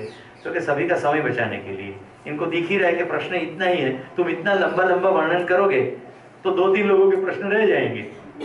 भाव तो जो કેટલો બધો કે સમય બીજાનો પણ નહીં બગડે. જે ડોટ ટાઈમે કે એ ડોટ ટાઈમે સેશનમાં હાજર હોય. ખાદીના સાદા કપડાં પહેરતા, આખી જિંદગી એમણે ખેતી કરી અને નાડી જોઈ. ખેતીમાં ઔષધો ઉગાડ્યા, ધાન્ય ઉગાડ્યા. એમના ઘર માટે ઘરના દરવાજા હંમેશા ખુલ્લા રહેતા. સમગ્ર પૃથ્વીના તમામ માણસો પરિવારના છે એવું અમને સતત ને સતત એમના વ્યક્તિત્વમાંથી ઝલકતું દેખાય કર્યું. જે દિવ્યતાની અનુભૂતિ કહેવાય ને, એમની હાજરીમાં જે દિવ્યતાનો અહેસાસ થાય. મિત્રો, વિજ્ઞાનના અને એન્જિનિયરિંગના વિદ્યાર્થીઓને કેટલું આશ્ચર્ય થશે. એમની સાથે આઈઆઈટીના બધા અમારા જેવા એન્જિનિયરિંગ બેકગ્રાઉન્ડ, ટેકનોક્રેટ બેકગ્રાઉન્ડ વાળા ખેંચીને આવવા લાગ્યા. એમની સાથે વાતચીતો કરે તો ટેકનોલોજીની વાત કરે. એમણે કહ્યું કે સમગ્ર અસ્તિત્વમાં આપણી પૃથ્વી જેવી અસંખ્ય પૃથ્વી છે. એમાં કેટલીક પૃથ્વી ઉપર હજી તો પદાર્થ અવસ્થાના ઠેકાણા નથી. જેમ કે ચાંદ ઉપર ઓક્સિજન નથી ને, કેટલીક જગ્યાએ તો ધૂળની ડમરીઓ જ છે હજી આપણી ગ્રહસ્માળામાં, કે હજી પદાર્થ અવસ્થા સ્થિર નથી. ક્યાંક પદાર્થ અવસ્થા છે ત્યાં હજી પ્રાણ અવસ્થાનું આગમન થયું નથી. ક્યાંક પદાર્થ છે, પ્રાણ છે, જીવ અવસ્થા છે, પણ હજી માનવ આવ્યો નથી. અને એવી પણ પૃથ્વી છે જ્યાં આપણી જેવી ભ્રમિત અવસ્થા છે અને સંપૂર્ણ જાગૃત મનુષ્યોની પણ પૃથ્વી છે. એમની સાથેના અંતિવાસીમાંથી કેટલાય લોકોએ એમને સાંભળ્યા કોઈ ભાષામાં વાત કરતા. પછી ખ્યાલ આવવા માંડ્યો નાગરાજજીને કે લોકો મારી આજુબાજુ ચમત્કારનું જાળું રચી રહ્યા છે. એટલે એમણે બોલવાનું બંધ કરી દીધું અને આવી બધી વાત કરવાનું પણ બંધ કરી દીધું. પણ જે આઈઆઈટીના કેટલાક છોકરાઓ હતા એ જે ટેકનોલોજીની વાત કરતા હતા એ બધી ટેકનોલોજીના ગ્રાફ બનાવી લીધા, લખાણ કરી લીધું. જે ટેકનોલોજી હતી અત્યારે નથી પણ વિકસિત જાગૃત લોકોની અંદર એવી ટેકનોલોજી પણ છે. જેમ કે હવામાં ઉડતી સાયકલ. જસ્ટ થિંક, હવામાં ઉડતી સાયકલ. Optimisation of 2 fan, 1 fan to go up and 1 fan to move up and down, and everything runs with pedal. ખાલી પેડલ ઓપ્ટિમાઇઝેશન. પછી તો બધા મંડી પડે ને કે આ તો જોરદાર છે, હજી કહો. તો એમણે કીધું કે વાંદરાના હાથમાં દારૂ પીવડાવવા બરાબર છે. સમજદાર થયા પહેલા જો ટેકનોલોજી આવશે તો ફ્યુઝન ને ફિઝનની ટેકનોલોજીથી નાગાસાકી ને હિરોશીમા થયું. આપણે ફરીવાર એવું કરવું નથી. એટલે જાતે જાગૃત થાવ, સમજદાર થાવ અને પછી ટેકનોલોજી. આપણા દેશની અંદર એક જગ્યા છે જ્યાં વ્હાઇટ સિલિકા છે, જે સિલિકોન ચિપ્સ માટે અતિ ઉપયોગી છે. હવે એક આઈઆઈટીના સ્ટુડન્ટને ખબર પડી ગઈ, બાબાજી બોલ્યા કે સોલાર ટેકનોલોજીની મદદથી આપણે સમગ્ર સંસારની ઉર્જાના પ્રશ્નો હલ કરી શકીશું. અને ભારતની અંદર જ આપણી પાસે જે રેતી જોઈએ એ રેતીનો આખો બેલ્ટ છે. એટલે ભાઈ તો નીકળી ગયા. પણ કારણ કે અધ્યયન ચાલતું હતું, અંદર અધ્યયન ચાલતું હતું.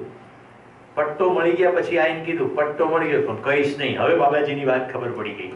જો ડિક્લેર કરીએ તો મોટા રાક્ષસી માથાઓ આવીને બેલ્ટ આખો માફિયા કબજો કરી લે પછી એની ટેકનોલોજી બનાવે અને શોષણની રીતે પાછી વેચે, જેમ અત્યારે થઈ રહ્યું છે.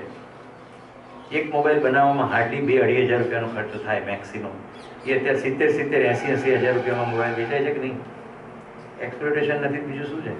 એક ખેડૂત 10-12 રૂપિયાની વસ્તુ એની પાસેથી લેવામાં આવે, બજારમાં 200માં વેચાય. બધું શોષણની પ્રક્રિયા છે. એટલે કે વાંદરાના હાથમાં દારૂ પીધા બરાબર. અને મારા સદભાગ્ય કે IIT ગ્રેજ્યુએટ સાથે મારી વાત થઈ, એટલે એને મને બધી જ વાત કરી અને મને બિલકુલ ગળે ઉતરી કે એકદમ આ અગત્યની વસ્તુ છે. કોઈ પણ પ્રકારની વીજળી વગર ચાલતા પંપો, વીજળી વગર ચાલતો પંપ કેવું લાગે નહીં? એક પ્રોટોટાઇપ પણ બનાવ્યું. એનીવે, કહેવાનું તાત્પર્ય ખાલી આટલું જ છે. આવી જાગૃત ચેતના આપણી વચ્ચે થઈને પસાર થઈ ગઈ હમણાં જ, પાછલા વર્ષે જ એમનું શરીર શાંત થયું. તો મિત્રો, આખી દેવ માનવ સુધીની કલ્પનાની મેં વાત કરી. તો આપણે જો ભૂત ના થવું હોય, પ્રિયત ના થવું હોય, તો અત્યારે જ્યારે શરીર છે તો પશુ ચેતનામાંથી આપણે માનવીય ચેતનામાં સંક્રમિત થવું પડશે કે નહીં? તો આહાર, નિદ્રા, ભય, મૈથુન 4 પશુ ચેતનાની પ્રવૃત્તિ છે. એમાંથી હવે સુખ, શાંતિ, સંતોષ, આનંદ, સર્વનેતૃત્વના બધા વિદ્યાર્થીઓ સાંભળો. તમે વિવિધ પ્રોજેક્ટ કરો છો, એ બધા સંવેદનશીલતાના કાર્યક્રમો છે. હવે ધ્યાન જાય છે. ત્યારે એમ થતું આપણે તો બહુ કરીએ છીએ. ઓય બહુ કરતા નથી. આટલું તો કરવું જ જોઈએ પ્રત્યેક માનવે. એકલો ખાય અને ગાલ ગચોળો ના થાય, પણ એકલું ખવાય નહીં. તો હવે ક્યાં જઈશું? સંજ્ઞાનશીલતામાં જઈશું ને. તો ભાઈ કિશનનો પ્રોજેક્ટ શેર કરું છું. કિશને બ્લડ ફોરમ નામનો પ્રોજેક્ટ કરે છે.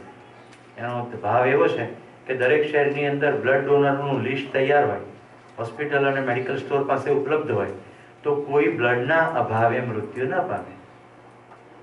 શું કામ? જો નહીં મરે તો શરીર યાત્રા દરમિયાન સમજવાની સંભાવના છે. પશુ ચેતનામાંથી જાગૃત ચેતનામાં જવાય, આમ વિચાર કરીને હવે પ્રોજેક્ટ કરવાનો. સ્વયં સિદ્ધા પ્રોજેક્ટ કાજલ કેવી રીતે કરવાનો? જેટલી લખતરની જ નહીં, જેટલી બહેનો છે એને એ અહેસાસ થાય કે હું નારી નથી, નારીનું તો શરીર છે, હું શરીર નથી, હું માનવ છું,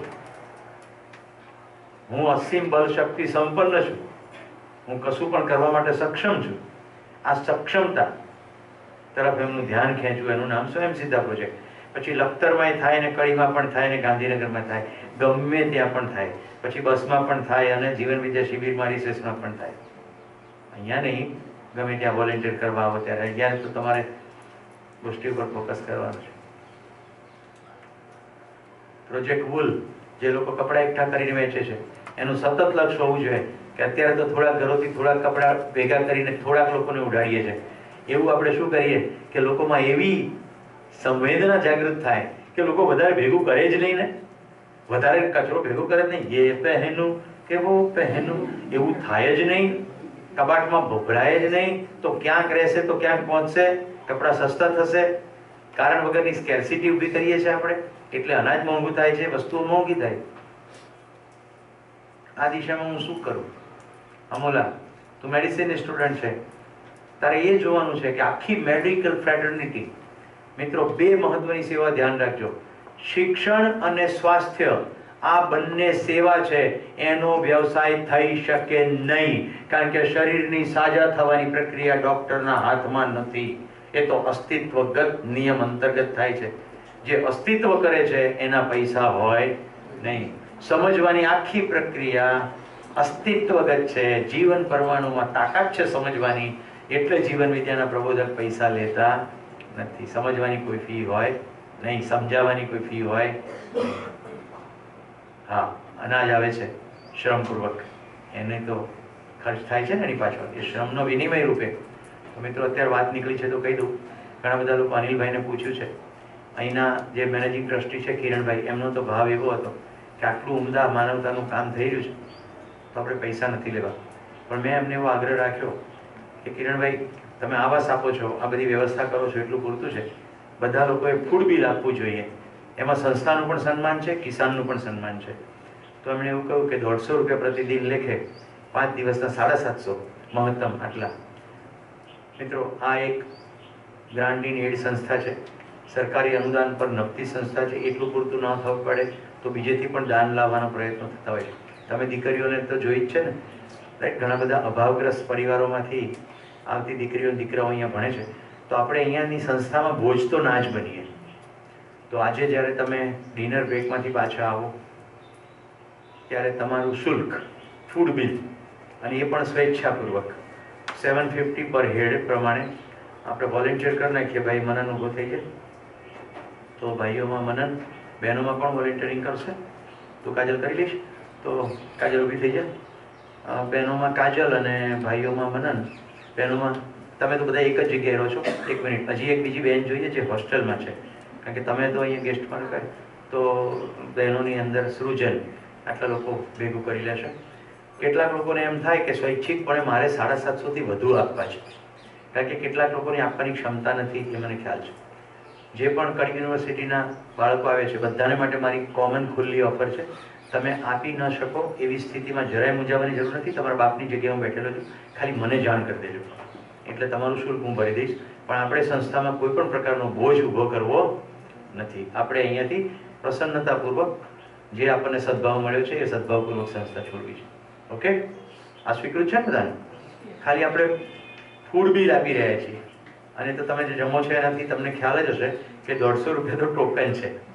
રાઈટ, દરેક શિબિરની અંદર એવું થતું આવ્યું છે. જ્યારે મેં આયોજિત કર્યું છે ત્યારે કોઈક સ્વેચ્છાપૂર્વક જ પોતાના તરફથી વધુ આપે છે, જેથી કોઈકનું ફૂડ બિલ કોઈક દ્વારા પણ આપણા બીજા માનવ બંધુ માટે ખર્ચ કરી રહ્યા છીએ, એવો એની અંદર ભાવ છે.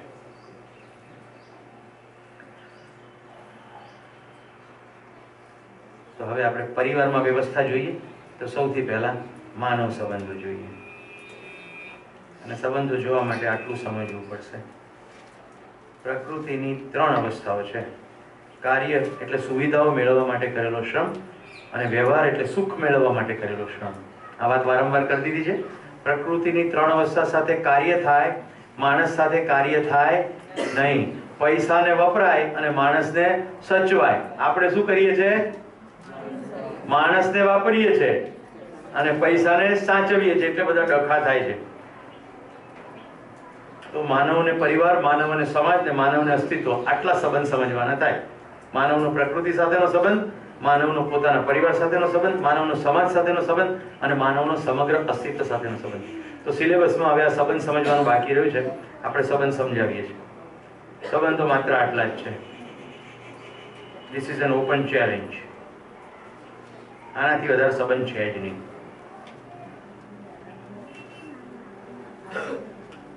તમે કહો પણ કાકા મામા નાના કોઈ આવતું ના આવ્યું, બધું બતાડી દઉં.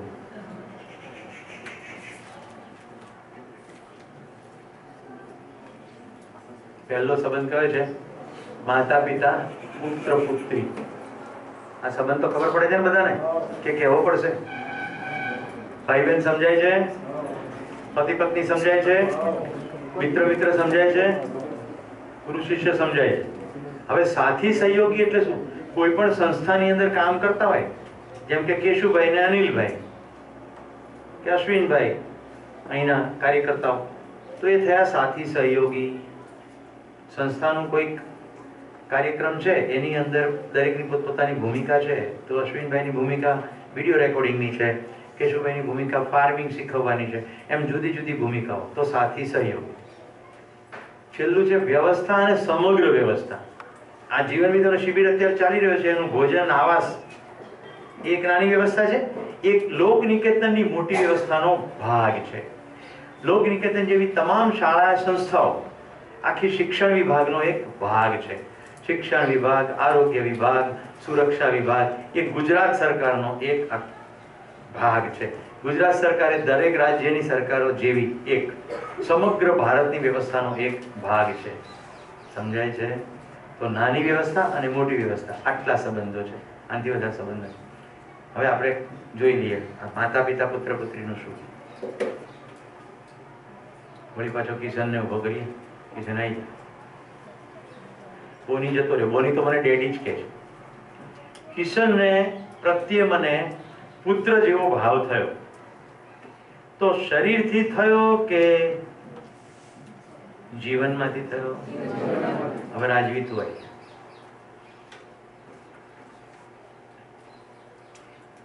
આને જોઈને મને દીકરી જેવો ભાવ થયો. તો શરીરથી થયો કે જીવનથી થયો? થઈ જાય તાલિયા.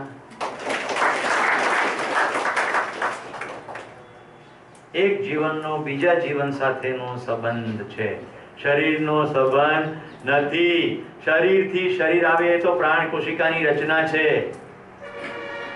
શરીરથી શરીર આવે એ પ્રાણ કોશિકાની રચના છે. હું શરીર નથી. જો હું શરીર નથી તો મારો સંબંધ શરીર સાથે હોય કે જીવન સાથે હોય? વિનોદ કુમાર પ્રાણશંકર જોશી, ઉભા થઈ જાઓ. હા, ઉભા. જોઈ લો, હું આમને મોટા ભાઈ ગણું છું. શરીર સાથેનો સંબંધ છે કે જીવન સાથેનો સંબંધ છે? કાલનો ચમત્કાર કહી દઉં આ બધાને? કાલ રાત વાળો કહી દઉં. ચલો, કાલે હું રાત્રે રૂમમાં પ્રવેશ્યો, એની પહેલા અહીંયા હતો તમારી સાથે, રાઈટ? અને એ અમે છૂટા પડ્યા પછી વિનોદભાઈ તો જમીને કિરણભાઈ સાથે બેઠા, હું તમારી સાથે બેઠો. અને હું જ્યારે રૂમમાં ગયો ને, રૂમમાં પ્રવેશતા જ પહેલો મને વિચાર આવ્યો કે વિનુભાઈને સ્પોન્ડિલોસિસ અહીંયા એરિયાની અંદર કોઈ જણજણાટી થતી હશે અને જણજણાટી દૂર કરવા એમની પાસેથી ઓશીકું છોડાવવું જોઈએ. આ વિચાર સાથે હું રૂમમાં પ્રવેશ્યો. હજી હું કપડાં બદલતો ને ત્યાં વિનુભાઈએ શરૂ કર્યું કે હમણાં એક આરો આ લોચો થયો છે. તો મેં કીધું, વિનુભાઈ, આ અસ્તિત્વગત સચ્ચાઈ છે કે હું તમારા માટે જે ભાવ અનુભવું છું એ ભાવમાં મારી શાંત અવસ્થામાં મને આ દેખાયું છે, તમે ઓશીકું છોડી દો. હવે એમને બે ઓશિકાની કહેવું, રાઈટ? એટલે મેં એમને સંપૂર્ણ સમજાવ્યું, એમણે ઓશીકું છોડી દીધું, સૂઈ ગયા અને સવારે ઉઠીને પહેલી વાત કરી, કોઈ જણજણાટી થઈ નથી. કોઈ નવ લગાતી હશે. મને તો કઈ મેડિસિનનો અભ્યાસ નથી.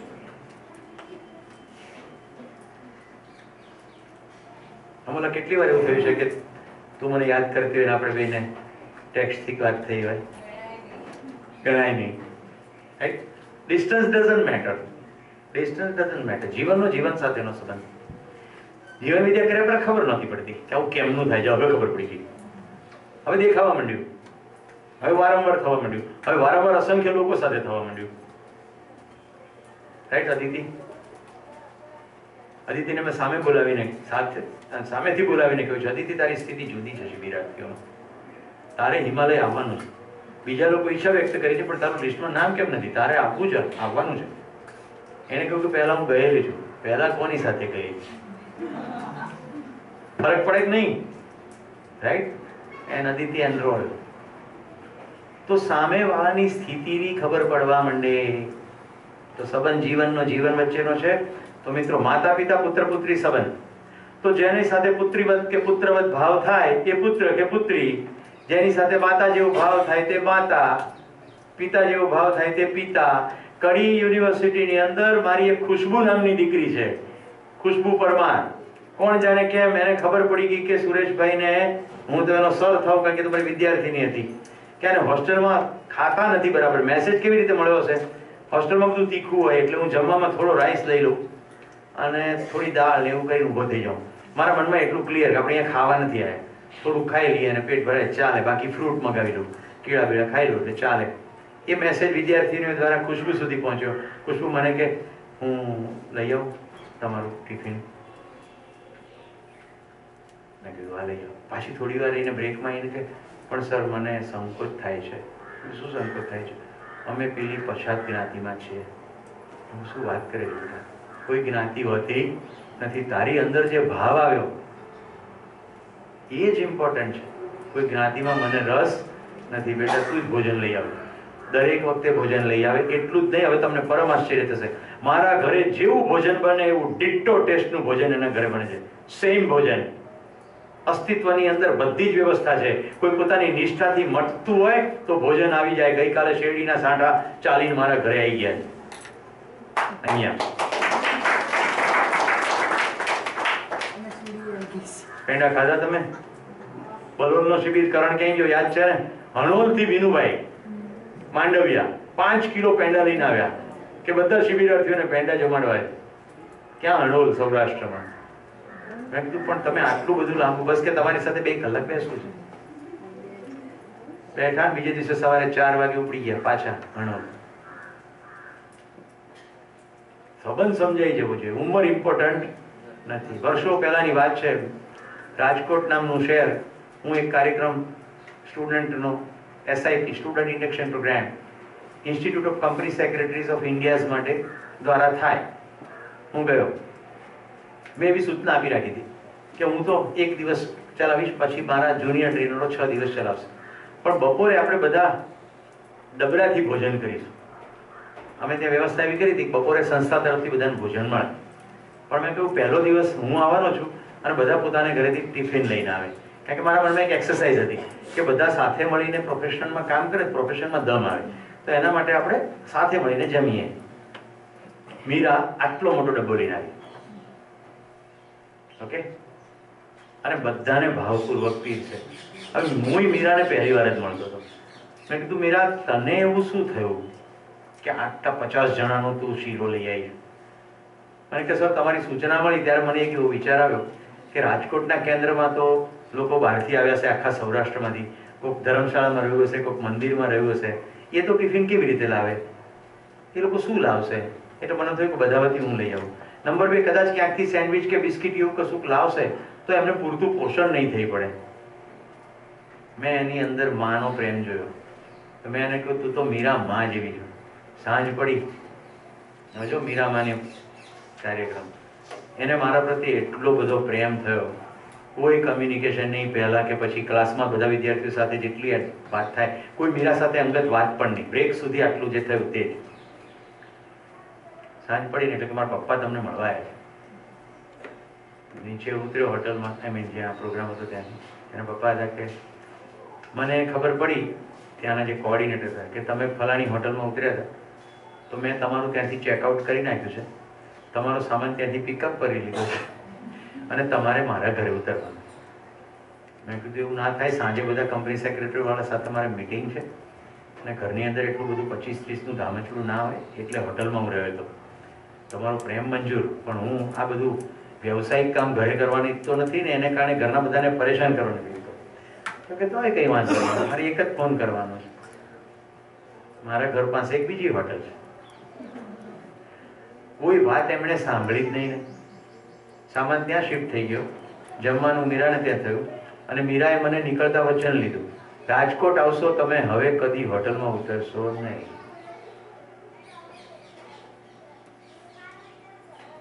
तेरा मुझसे है पहले का नाता कोई, यूं ही नहीं दिल लुभाता कोई. ક્યાંક તો સંબંધ છે. ક્યાં ગઈ ધ્યાનવી? નીચે ગઈ, આજ મિનિટે નીચે ગઈ. સંબંધ તો છે, એમનેમ કંઈ થતું નથી. તો સંબંધનું ક્ષેત્ર જોઈ રહ્યા છે, જીવન વચ્ચે સંબંધ. હવે જોઈએ ભાઈ બહેન વચ્ચેનો સંબંધ. ભાઈ બહેન વચ્ચેનો સંબંધ એ મિત્ર સંબંધ જેવો જ છે. ડિફરન્સ ખાલી જેન્ડરનો છે. એક ભાઈ એની બહેનને બધું જ શેર કરે. મારા ઘરમાં મેં જોયું છે, એક બહેન બધું એની ભાઈને શેર કરે. કરેક્ટ નહીં હતી? છે ભાઈ તારે? કોણ એવું બહેન છે જેને ભાઈ છે? યા તારે તો પ્રણવ ભાઈ છે. કિંજલને પ્રણવ નામનો એક બીજો વિદ્યાર્થી શિબિરમાં આવ્યો તો એનો ભાઈ થઈ ગયો છે. તો જેને ભાઈ છે એને ખબર છે. અમોલાએ તો એની માના પેટમાંથી શેરિંગ ચાલુ કરે છે. આ અમોલાનો ભાઈ જોડિયા ભાઈ બહેનો છે. બ્રેકમાં અનમોલના ફોટા બતાવ્યા બધી તારી બહેનપણી અને દોસ્તોને. એક ગજબના બંને વચ્ચેનું બોન્ડિંગ છે. તો ભાઈ બહેન અને મિત્ર વચ્ચે બધું ખુલ્લાપણું છે. કશો ઢાંક પીછોડો નથી, કશું છુપાવવાનું નથી. જે છે તે પોતાની પ્રસન્નતા, પોતાની પીડા, પોતાના એચિવમેન્ટ, પોતાની નિષ્ફળતા, પોતાની ખુશી, પોતાનું દુઃખ, સમજાય છે? પોતાની પ્રાપ્ત થયેલી સિદ્ધિ એ તો બધાને કહેતા ફરતા હોય, પણ મારો આમાં મોટો લચ્છો વાગી ગયો. પોતાનીથી થઈ ગયેલી ભૂલ, પશ્ચાતાપ, બધી જ વસ્તુ બે મિત્ર વચ્ચે શક્ય છે. એક્ઝેક્ટલી એ ભાઈ બહેન વચ્ચે પણ શક્ય છે. મિત્રો, વ્યાખ્યા કરું છું, જોજો. માતા પિતા જાગૃતિ પથની યાત્રામાં મને શરીરનો સહયોગ મળ્યો એ બદલ કૃતજ્ઞતા. તો માતા પિતા આપણને શરીર ઉપલબ્ધ કરાવે છે. આપણે જીવન છીએ, આ શરીર યાત્રામાં જાગૃતિ પામવી છે. માતા પિતા. હવે માતા શું, પિતા શું? જેના પ્રત્યે વાત્સલ્યનો ભાવ તમને મળતો હોય, જેના તરફથી વાત્સલ્યનો ભાવની અનુભૂતિ એટલે પિતા, મમતાની અનુભૂતિ એટલે માતા. એટલે માતા હોવા માટે શરીર ઇમ્પોર્ટન્ટ નથી. આને મેં કેટલી વાર મનનને કીધું, આ માં જેવો છે. તમે જુઓ છો મને ધ્યાન રાખીને પાણી પીવડાવે છે, એને જરૂર નથી. Cares for that. નાની નાની વસ્તુનું ધ્યાન રાખે. ચા પીશો, સફરજન ખાશો, શું કરશો? માતા જેવો ભાવ. માતા એ શરીરનું નામ છે કે જીવનનું નામ છે કે ભાવનું નામ છે? માતા એ ભાવનું નામ છે, મમતા. शरीर के पोषण का भाव એટલે મમતા, शरीर के रक्षण का भाव એટલે વાત્સલ્ય, जागृति पथ पर पोषण का भाव એટલે जीवन स्वरूपમાં માતા. જાગૃતિ પથ પર ચાલનાર વ્યક્તિની કચરો ના ઘૂસી જાય, બધેથી પ્રોટેક્ટ કરવા પડે. પોતાના જીવન, જેને પોતાનું જીવન માનીએ છે એને પ્રત્યેનો ભાવ એટલે વાત્સલ્ય. સમજાય છે? ભાઈ બહેન, મિત્ર મિત્ર, જાગૃતિ પથ પર સહાયક થવાનો ભાવ એટલે ભાઈ બહેન. જાગૃતિ પથ કોઈ રહ્યો છે, હવે ખ્યાલ આવે છે ને વોટ ઇઝ જાગૃતિ પથ? 4.5 ક્રિયાને બદલે 10 ક્રિયા તરફ જાગૃતિ થાય, એમાં સહાયક થવાનો ભાવ એટલે ભાઈ બહેન, એટલે જ મિત્ર મિત્ર, અને એટલે જ પતિ પત્ની. પતિ પત્ની સંબંધ બેડરૂમની થોડીક મોમેન્ટને બાદ કરતા મિત્ર મિત્ર સંબંધ જ છે. સમજાય છે? દો શરીર એક મન એટલે પતિ પત્ની સંબંધ. મિત્રો, છેલ્લા 4 દિવસથી તમારી વયને ધ્યાનમાં રાખીને હું સતત એક ઉદાહરણ વારંવાર બોલી રહ્યો છું. કેવો છોકરો પસંદ કરશો અને કેવી છોકરી પસંદ કરશો? તો શરીર પસંદ કરીશું કે સમજદારી પસંદ કરશું? જીવન વિદ્યાના મિનિમમ 4 શિબિર, ત્યાર પછી વેવિશાળ કરવાનો વિચાર કરજો. તે પહેલા તો વિચાર પણ નહીં કરતા, કારણ કે નહીં તો તમારું સૂક્ષ્મતમ જાગૃતિ પર ધ્યાન જશે નહીં. વળી પાછું એનું એ ચક્ર, 2 શરીર ભેગા થશે, એક નવું બચ્ચું આવી જશે અને વળી પાછો ભ્રમનું પ્રગટીકરણ થશે. પોતાનું ભ્રમ એની ઉપર નાખીશું. ખાધે પીધે સુખી, ખા પી કે સુખી હો જાના. તો મિત્રને જાગૃતિ પ્રથમાં સહાયક થવાનો ભાવ એટલે મૈત્રી. તો ભાઈ બહેન, પતિ પત્ની અને મિત્ર મિત્ર, આ બધા જ સંબંધોમાં જાગૃતિ પથ પર સહાયક થવાની વાત છે. પતિ પત્ની સંબંધમાં દો શરીર એક મન. કેમ? કારણ કે જવાબદારીનું વહન પરિવારમાં પતિ પત્નીને સાથે કરવાનું.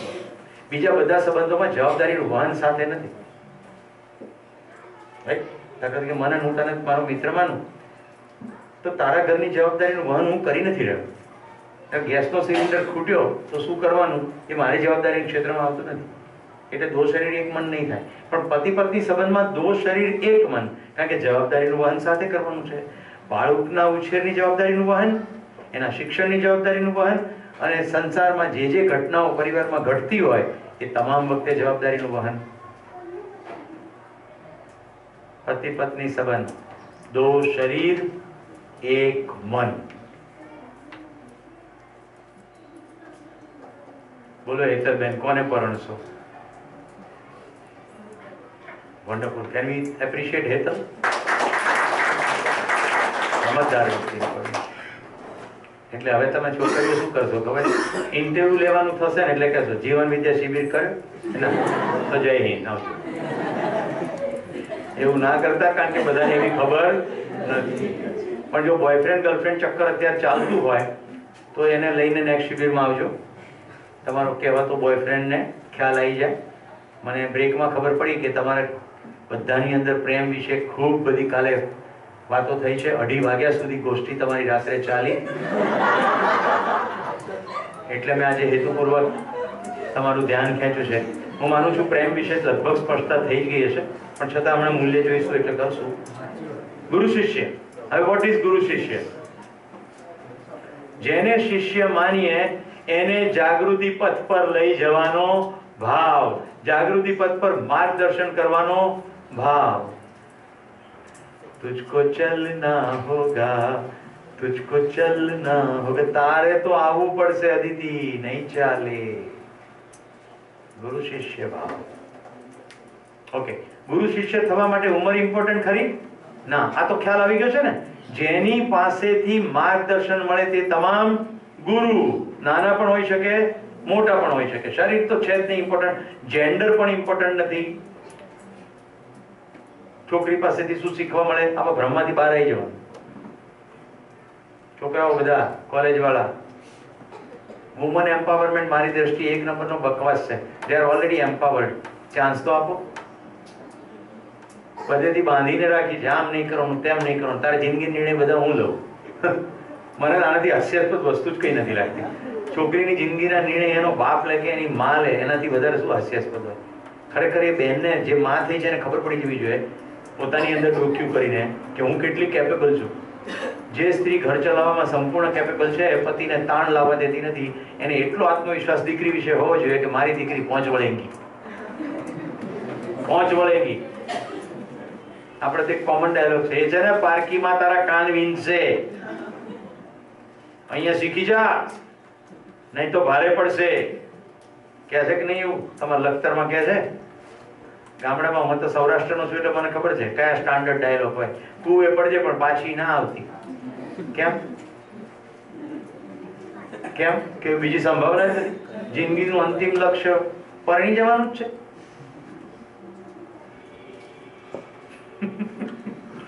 ધ્યાન જાય છે ને કાઠિયાવાડમાં કોક દી ભૂલો પડતું ભગવાન તું થાજે મારો મહેમાન, તને સ્વર્ગ ભૂલાવી દઉં સાંભળા. આવું કે લાગે તમને સ્વર્ગ ભૂલી જવાય? હું ભાવનગર જિલ્લાનો મારો મૂળિયા છે. હું તો અમદાવાદમાં મોટો થયો, અમરેલીમાં જન્મ્યો છું, પણ મને જરાય ગૌરવનું ભાન નથી. કારણ કે સૌથી વધારે હરસ મસાના પેશન્ટ ભાવનગરથી આવે. ગાંઠિયા ખાઓ, સોડા પીવો અને પેટની પથારી ફેરવી નાખો, હું ગૌરવ કરું? સૌરાષ્ટ્રના છોકરાઓએ સુરતની જઈને શું કર્યું છે? સુરતમાં હીરા ઘસીને જે માણસ કમાતો હોય તો હીરાના પ્રકાશમાંથી તો એટલી તો ખબર પડે ને કે આપણું જીવન પ્રકાશિત હોવું જોઈએ. ગલોફાની અંદર 1.5 કિલોનો ડૂચો માર્યો હોય, આપણો ઘડો રાજુભાઈ આવો, બહુ મજા આવે. અમારે એક ભાઈબંધ છે ભાવનગરમાં, સુરતભાઈ તમે આવતા નથી, પણ તમે કઈક ગલોફોમાંથી કઈક કાઢો તો ખરા. તમે 4 વાર બોલો છો, મારા ધોળા શર્ટમાં 4 ડાઘા પડી ગયા લાલ કલરના. ઘરવાળી મને કહે છે કે તમે ક્યાં બેહો છો, કેવા ડાઘા પાડી આવો. મને મારા જીવનમાં ક્યારે મારી પત્ની તરફથી કોઈ વસ્તુની ફરિયાદની સ્વરૂપ થયો ને, ત્યારે મને કે તમારા મોઢામાં સિગરેટની વાસ આવે છે. I feel so bad. કારણ કે હું કદી સિગરેટ પીવું નહીં, સિગરેટ વાળા મારા મિત્રો ના હોય. ઓકે, મને વખત સુધી ખબર નહોતી પડી કે કેવી રીતે. પછી મને ખબર પડી કે હોટલની અંદર જ્યારે કપડાં ધોવા માટે આપીએ, એક્સટર્નલ કપડાં, એ તો ગમે તે ધોતો હોય, ભેજવાળી સ્થિતિની અંદર સિગરેટ પીતો પીતો ઇસ્ત્રી પણ કરતો હોય. એ કપડાં ફોલ્ડ થઈ જાય, એ કપડાં પહેરાય, ગરમ થાય એટલે વાસ પાછી રિલીઝ થાય. કપડામાંથી વાસ આવે, મોંમાંથી નથી આવતી. કારણ કે મોંમાંથી શું ઊંઘી નથી કહેતી કે આવે, રાઈટ? મને એટલું ખરાબ લાગ્યું, મારા મોઢામાંથી સિગરેટની વાસ. હું વ્યસન મુક્તિના આંદોલનનો છું.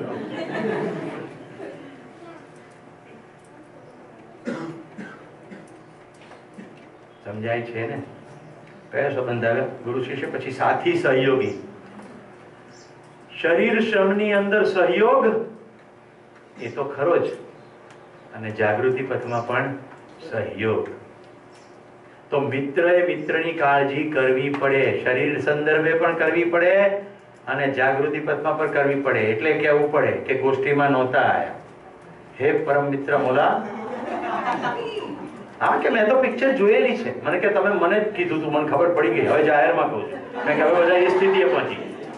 હા, તને જોઈને ટાર્ગેટ કરેલા. હે,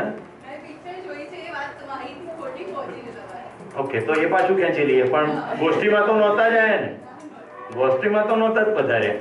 મને તો મારી મમ્મી પાસેથી બધી ખબર પડી ગઈ. કોઠા ખબર પડી તો શિબિરમાં આવવાની જરૂર જ ક્યાં હતી? મમ્મી પાસે જ ખબર પડી જતી હોય. અમે અહીંયા નાગરાજ બાબાના ખોળામાં બેસી ગયા તોય ખબર નહોતી પડી. એટલે તો અધ્યયન કરવા ગયા 2.5-3 વર્ષ સુધી. કોઈના કહેવાથી ખબર પડે છે, પણ ખબર પડવાનું કામ તો જાતે કરવું પડે છે. મમ્મી પાસેથી કેવી રીતે? આ મસ્ત મસ્ત ઇડલી ઢોસા ખાતા ખાતા મમ્મીએ વાત કરી હોય, ફોકસ એમાં બેસવું પડે શિબિરમાં. આચું ખોટું? મમ્મી બેઠી છે એટલે ખબર, એટલું લઈને આવી છે. મિત્રો, કોઈ મજાક નથી કરી રહ્યો. જે સમજવાનું છે ને એની પર લક્ષ્ય આપવું પડે. આપણે જે બધી વાતો કરતા હોઈએ ને, ખાતા પીતા કરતા હોઈએ, પિક્ચર જોતા જોતા કરતા હોઈએ, પાછા આપણે એમ કે અમે તો સરસ વાતો કરીએ. બિલકુલ સરસ વાતો કરતા નથી, ટાઈમ પાસ ખારી સિંગ જ થાય. તમે અમદાવાદથી મુંબઈ જાઓ ને તો વચ્ચે ભરૂચી દાણા એવું આવે. ભૂલે ચૂકે જો લીધા ને તો ટાઈમ પાસ સિવાય કંઈ ના હોય. ફેંકી અકાઈ નહીં, 10 રૂપિયા આપ્યા હોય એટલે, અને ખાવાની ભાવે નહીં. એમ કે ચલો એક એક દાણો કરીને ખાઈએ, એટલામાં ભરૂચથી મુંબઈ કે જે બી આવવાનું હોય આવી જશે. તો છેલ્લું, વ્યવસ્થા અને સમગ્ર વ્યવસ્થા. આપણે શાસન અને વ્યવસ્થાનો ભેદ જોયો. નાની વસ્તુ પોતે વ્યવસ્થા અને સ્વયં સમગ્ર વ્યવસ્થામાં ભાગીદાર. આ સાચો સંબંધ. પોતે અવ્યવસ્થિત તો મોટી વ્યવસ્થામાં ભાગીદારી થશે ખરી? નહીં થાય. તો મિત્રો, સંબંધો માત્ર સાથ છે. ક્યારેક તમારે પ્રેઝન્ટેશન જોવાનું થાય હિન્દીમાં, તો આવું હોય છે હિન્દીમાં. જો સંબંધ અને સંબોધન. હવે એક પ્રશ્ન પૂછું છું, સંબંધથી સંબોધન સફળ થાય કે સંબોધનથી સંબંધ સફળ થાય? પહેલું જેને ધ્યાન આપે, સંબંધથી સંબોધન સફળ, હાથ ઉપર કરો. હવે બીજું, સંબોધનથી સંબંધ સફળ. કેટલાકનો તો બેમાંથી કોઈ માત નથી, ખબર જ ના પડી. ઓકે, કોકને માતા કહીએ તો એ માતાનો સંબંધ સફળ થાય કે સંબંધ સફળ થયો હોય, સંબંધ સમજાયો હોય, સંબંધ જીવાયો હોય પછી સંબોધન કરીએ તો સફળ થાય? પહેલું સાચું, બીજું? બીજામાં હાથ ઉપર કરો. હવે ઘણાને ખબર પડી. ઓકે, મિત્ર કહીએ તો કહેવાથી સંબંધ સફળ થાય ખરો? અમરેલીમાં બાલ્યાવસ્થામાં મેં એક વહુને એના સસરાની સામે આવી રીતે રાડો પાડતા જોઈ. આમ ઘૂમટો કાઢેલો. ડોહા, મરતોય નથી, હવે તું મરે ને તો મારી જિંદગીમાં કઈ હવા આવે. હવા શું હશે? પછી ખબર પડી સ્વાદ આવે.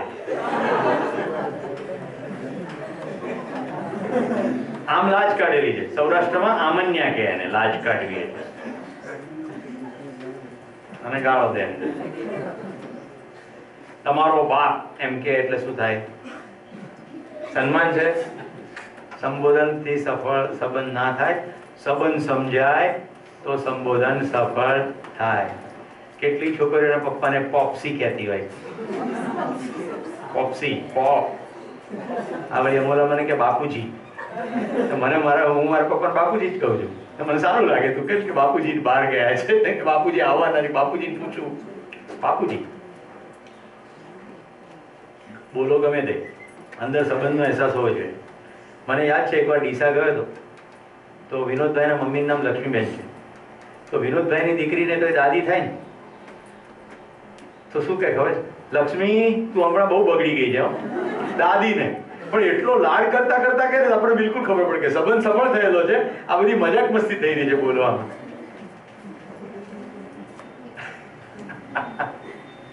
આ વિનોદભાઈ મારી પર બહુ પ્રેમ આવી જાય કે મિસ્ટર પટેલ એમ કે, મિસ્ટર પટેલ. એટલે સંબોધન. હવે જો પરિવારમાં 3 સંબંધ છે, પતિ પત્ની, માતા પિતા, ભાઈ બહેન. ये 3 संबंध परिवार में होता है. क्रिया जो परस्पर पूरक, पोषण, संरक्षण, परस्पर सहयोग. મિત્ર મિત્રથી લઈને વ્યવસ્થા સુધીનો સંબંધ સમાજના સ્તર પર છે. એમાં પણ પરસ્પર સહયોગ. ગુરુ શિષ્ય સંબંધમાં પ્રમાણિકતા અને જિજ્ઞાસુ. રાઈટ? ગુરુને ખબર ના પડતી હોય તો શિષ્યની જિજ્ઞાસાનો જવાબ આપી શકાય ખરો? એટલા માટે પ્રમાણિકતા ગુરુમાં જોઈએ. ખબર ના પડતી કે આમાં ખબર પડતી નથી. સાથી સહયોગમાં દાયિત્વ અને કર્તવ્ય, જવાબદારીનો ભાવ, વ્યવસ્થામાં ભાગીદારી, સ્વયંમાં સમજદારી, સ્વયંમાં વ્યવસ્થા, વળી વ્યવસ્થામાં ભાગીદારી. તો સંબંધ 7 જ છે. હવે મને કહો, કાકા એટલે કયા સંબંધમાં આવશે? પિતા સંબંધ. ફુવા એટલે પિતા સંબંધ.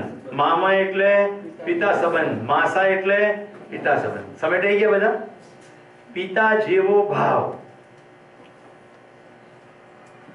એટલે શરીરથી આવે એ પિતા નહીં, જે વાત્સલ્ય કે વાલ કરે એ પિતા. જેના તરફથી મમતા અનુભવાય તે માતા, મૈત્રી અનુભવાય તે મિત્ર.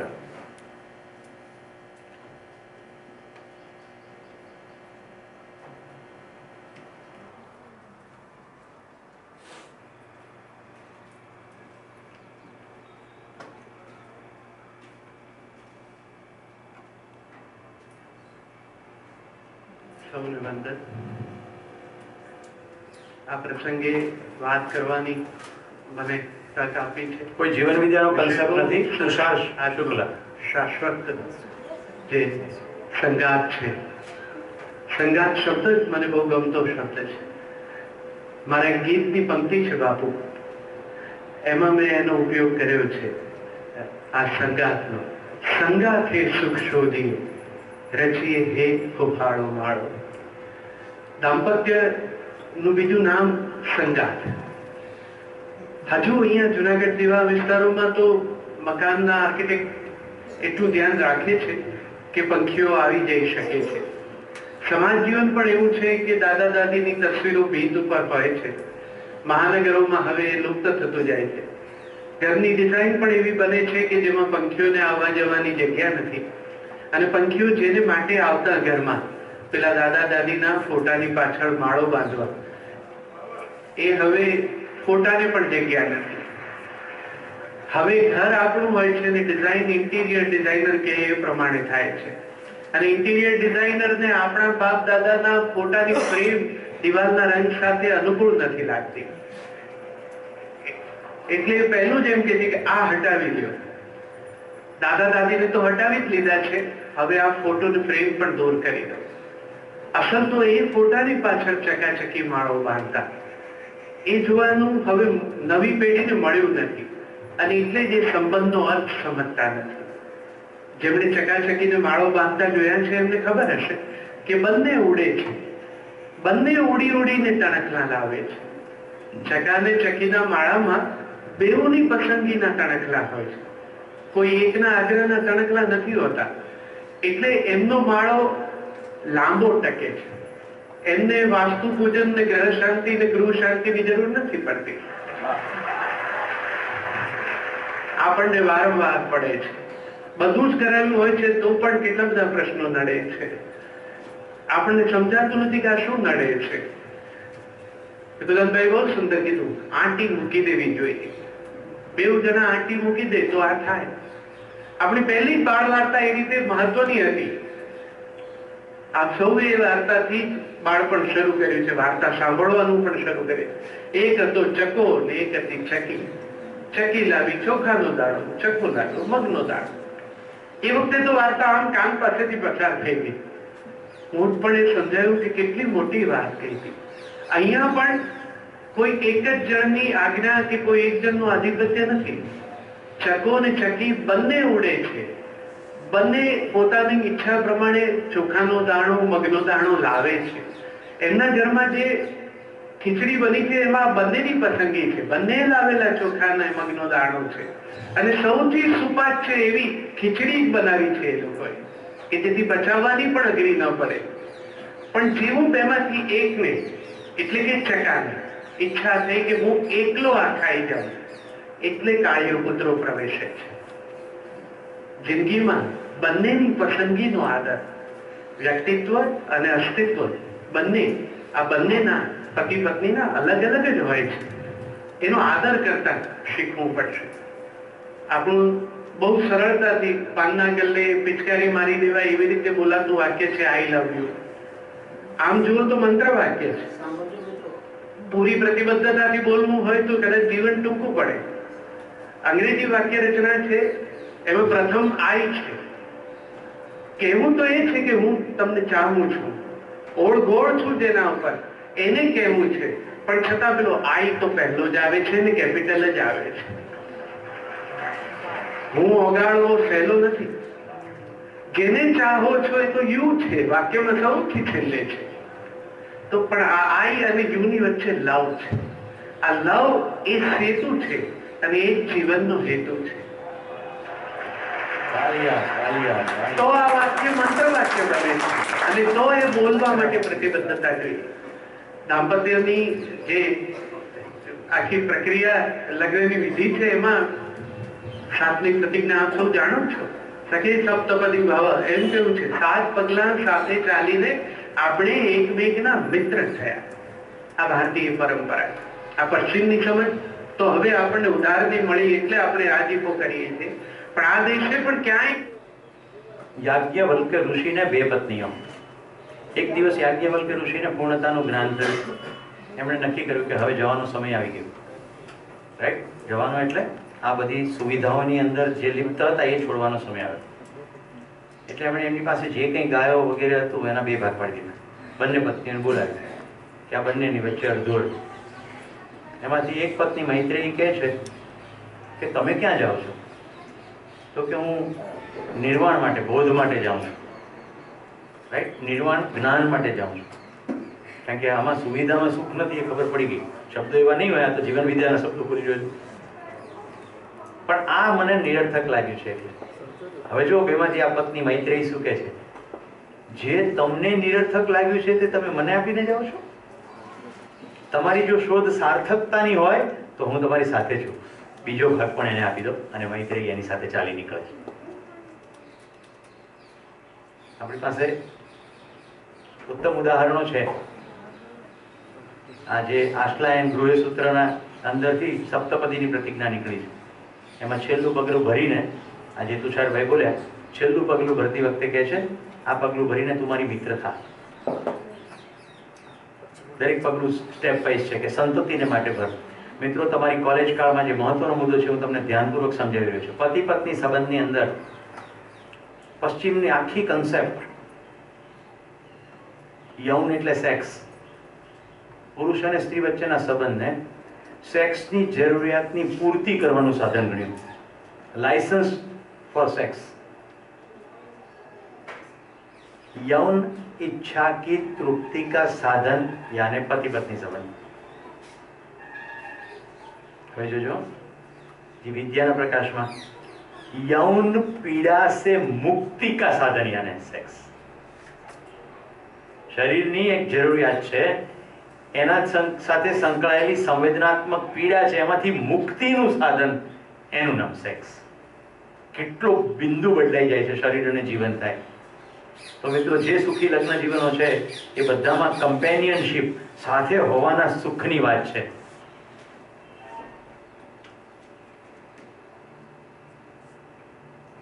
મને આજે પણ એ દિવસ યાદ છે. ત્યારે તો જીવન વિદ્યા નહોતી આવી, પણ હું ઘણા બધા આવા બધા કાર્યક્રમો કરતો.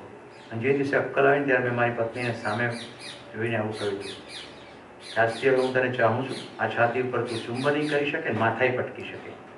હવે મારા પ્રેમમાં ફરક પડશે નહીં. મને તારું વર્તન ગમે કે ના ગમે એવું બનશે, કારણ કે ગમા અને અણગમા જુદી વસ્તુ છે, પણ મારા પ્રેમમાં ફરક પડશે નહીં. પ્રેમ એ બિનશરતી સ્વીકાર છે. અને એટલે હું હકપૂર્વક કહી શકું છું, એકવાર પ્રેમમાં હોવું ત્યાર પછી કદી કોઈને ધિક્કારી શકાય નહીં. આઈ કેનોટ હેટ એનીવન. તાકાત નથી કોઈ મારી અંદર દ્વેષ કે ઈર્ષા કે મત્સર લાવી શકે. શરૂઆત થાય એક વ્યક્તિથી, એ સમષ્ટિ સુધી પ્રસરી જાય તો જ પ્રેમ, નહીં તો વેમ. તમને કેમ્પસમાં કોઈની પણ સાથે પ્રેમનો અહેસાસ થયો તો તમારી અંદર દિવ્યતાનું સંગીત વગાડવું જ જોઈએ. કોઈ પણ પ્રકારનું હેટ્રેડ, જેલસી, બીજાની સાથેનું કમ્પેરિઝન, આવું થાય તો પ્રેમ નથી જ. તમે ભલે ને ગમે તે નામ આપો, તમારી અંદર મધુરતાનો સ્પર્શ થઈ જશે. તમે માણસોની પ્રત્યે કરુણા, કમ્પેશનથી જ જોશો. તમને ઘણું અણગમતું થતું હશે, પણ તમે એના પ્રત્યે દ્વેષ તો નહીં જ કરી શકો. કોઈનું અહિત ઈચ્છવાનો તો સવાલ જ નથી આવતો. કોઈ પ્રકારના પ્રપંચ કરવા તમને નહીં ગમે. એકવાર પ્રેમ થયો તો. એટલા માટે હું દરેક શિબિરોમાં કહું છું, પ્રેમ સમજવા માટે કોઈકના પ્રત્યે તમને પ્રેમની લાગણી થવા લાગી છે, એવું જો થાય તો સૌથી પહેલા માતા પિતા તરફ દ્રષ્ટિબિંદુ કરજો.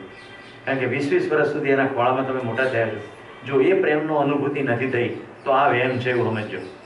જો તમને ખ્યાલ આવે કે તમારો બિનશરતી સ્વીકાર તમારા માતા પિતાએ કર્યો છે 20-20 વર્ષ સુધી, તો હવે એને રિફ્લેક્ટ કરો. તમે જે વ્યક્તિને ચાહો છો, શું તમે એનો બિનશરતી સ્વીકાર કર્યો છે કે વચ્ચે શરત લાવ્યા છો? જો શરત લાવ્યા હો તો હજી પ્રેમ નથી. તમામ આડોડાઈ, તમામ વિચિત્રતા સાથે તમે એને જે, જેવી કે જેવો છે સ્વીકારો છો તો પ્રેમ. હવે જો ગમા અણગમા એટલે લાઇકિંગ, ડિસલાઇકિંગ અને લવિંગ, હેટિંગ. તો લવનો વિરોધી શબ્દ હેટ નથી. અંગ્રેજી લિટરેચરમાં ભલે હોય, કારણ કે લવનો વિરોધ થઈ શકે નહીં. એટલે લવનો વિરોધી શબ્દ હેટ નથી. નિશાળમાં બી એવું જ શીખવાડે. લાઇટ એટલે એનો વિરોધી શબ્દ ડાર્કનેસ. હવે તમને કહું રિદ્ધિબેન, અસ્તિત્વમાં ક્યાંય ડાર્કનેસ નથી.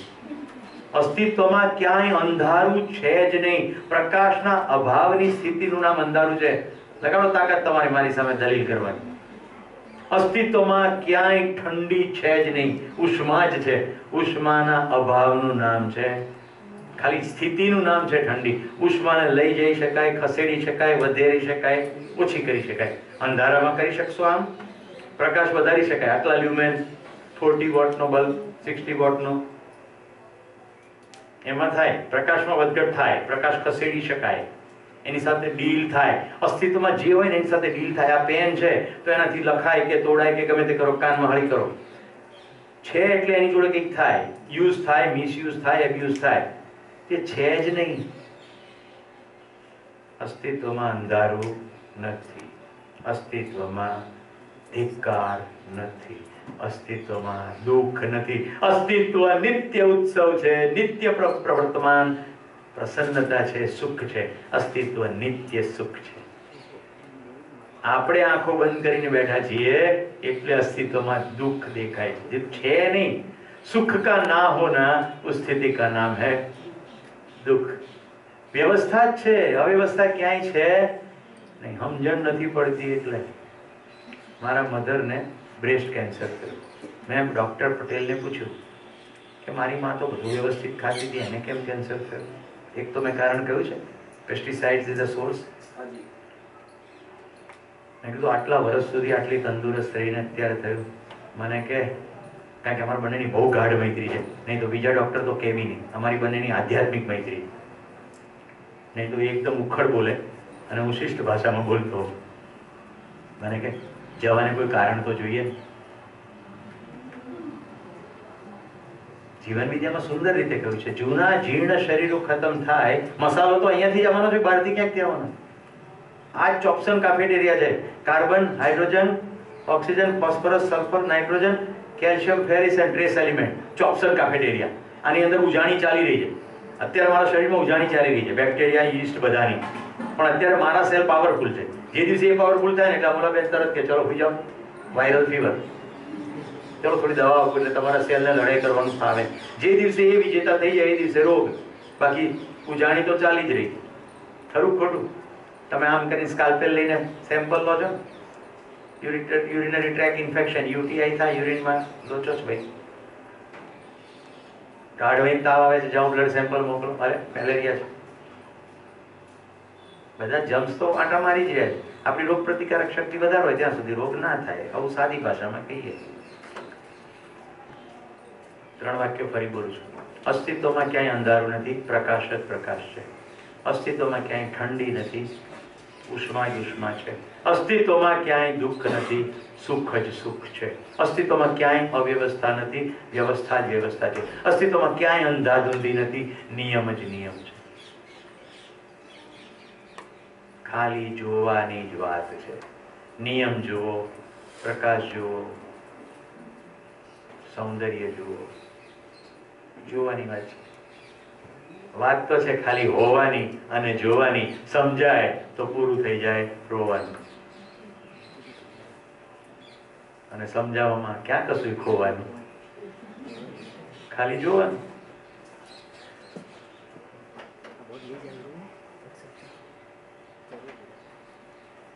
કેટલા ને છેલ્લી 2-3 મિનિટમાં એકદમ સુખની અનુભૂતિ થઈ. અમે જે કહ્યું ને, વેરી ગુડ. તો હવે તમારું અસ્તિત્વ વગર સચ્ચાઈ તરફ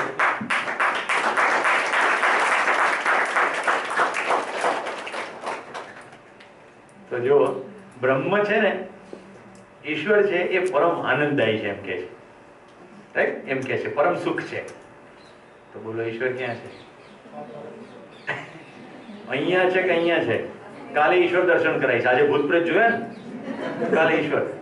આજે ઈશ્વરને ટચ નથી કરવું. પણ જો પરમ સુખદાયી હોય તો ઈશ્વરે નિયમ જેવી ખબર પડે છે. હે? ઈશ્વરે હવે મિત્રો જુઓ, ન્યાય સમજાવું છું. ન્યાય એવી તાળી નહીં ચાલે, ઊભા થઈને તાળી.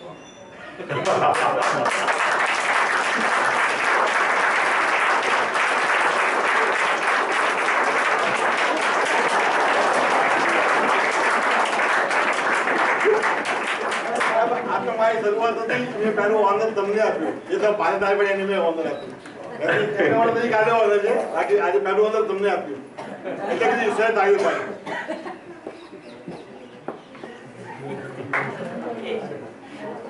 ઓકે, હવે જો આ તો થોડીક નાનકડી વાત, પણ એમાં સૂક્ષ્મતાથી શું જોવાનું છે?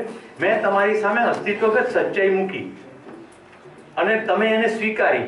સ્વીકૃતિ કે ભાવ મેં જીના બરાબર સુખ. થઈ ગયું પ્રૂફ? હવે આ સચ્ચાઈનો પ્રસ્તાવ નિરંતર તમારી સામે અસ્તિત્વ પોતે જ લાવી રહ્યું છે. અત્યારે તો પ્રસ્તાવ બોલાઈ રહ્યો છે. જેવો હમણાં બહાર જાઓ ને, જુઓ થોડીક વાર મારી ભાવનાત્મક ભાષામાં કહું, મારા બાપે આપણા બધાને માટે આવડા મોટા કેનવાસ ઉપર ખૂબ મજાનું ચિત્ર દોર્યું છે. ચલો જરા બહાર જઈને જોઈએ તો ખરા.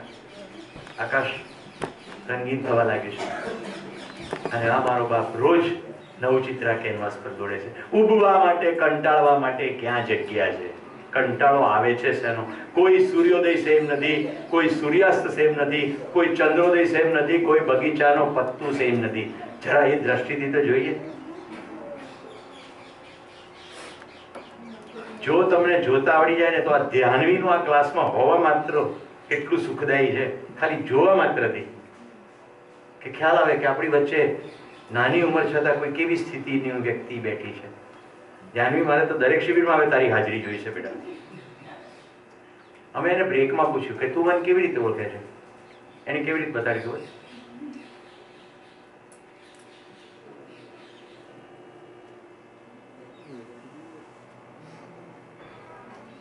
અમે જ્યાં ઉભા હતા ને ત્યાં પાળી હતી. એટલે પાળી ઉપર કે આ પેલો શિબિર નહોતો થયો, આ શિબિર અને પેલો શિબિર આપણે અહીંયા નહોતા મળ્યા. એ પેરાપેટ ઉપર પોઈન્ટ કરીને બતાડે છે આ પેલો શિબિર ને આ શિબિર. સીધા એક્સપ્રેશન, હવામાં ખુલ્લામાં વાત નથી કરતી, ટુ ધ પોઈન્ટ બતાવી રહી. તો એની અંદર કંઈક સ્પષ્ટ દેખાઈ રહ્યું છે જેને આ રીતે એક્સપ્રેસ કરી રહી છે કે આ ડિસ્ટિંક્ટ છે, પેલું ડિસ્ટિંક્ટ છે. એટલીસ્ટ પ્લેસનું ડિસ્ટિંક્શન તો છે.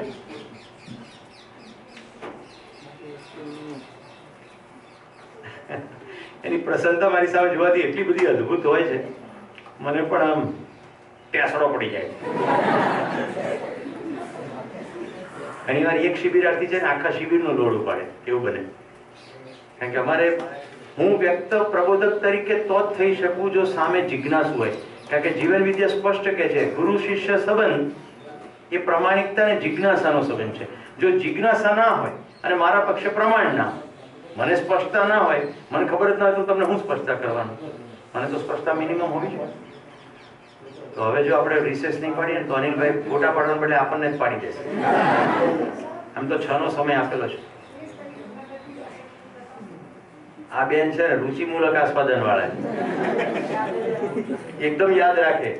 પણ મેં છોડ્યું નથી કઈ. મને એમ લાગ્યું જેટલું તમારું ધ્યાન ખેંચે એટલી જ ફિલ્મ બતાડી. તમને એમાં ટેસડો પડી ગયો છે, રાઈટ? સમય થઈ ગયો છે એટલે તમારે જોઈએ છે પછી બતાડીશું. પણ પતિ પત્ની સંબંધની અંદર જે માર્મિક બાબતો હતી ત્યાં આગળ મેં ફિલ્મ અટકાવી. શું કીધું તું? જીવન જીવવાનો હેતુ એક, 2 શરીર 1 મન. મેં ફિલ્મ ત્યાં અટકાવી દીધી.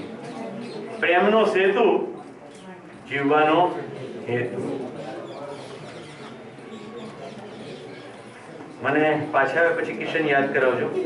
છેલ્લે તો આપણે 2 જ હોઈશું એવી એક કવિતા હું તમને વાંચી સંભળાવીશ. છેલ્લે ઘડા થઈ જઈશું, છેલ્લે તો આપણે 2 જ હોઈશું. એટલી સુંદર કવિતા છે. અને વિનોદભાઈને પેલું યાદ આવતું હશે ગીત, કમાલ કરે છે ધમાલ કરે છે એક ડોસી ડોસાને હજી વાલ કરે છે.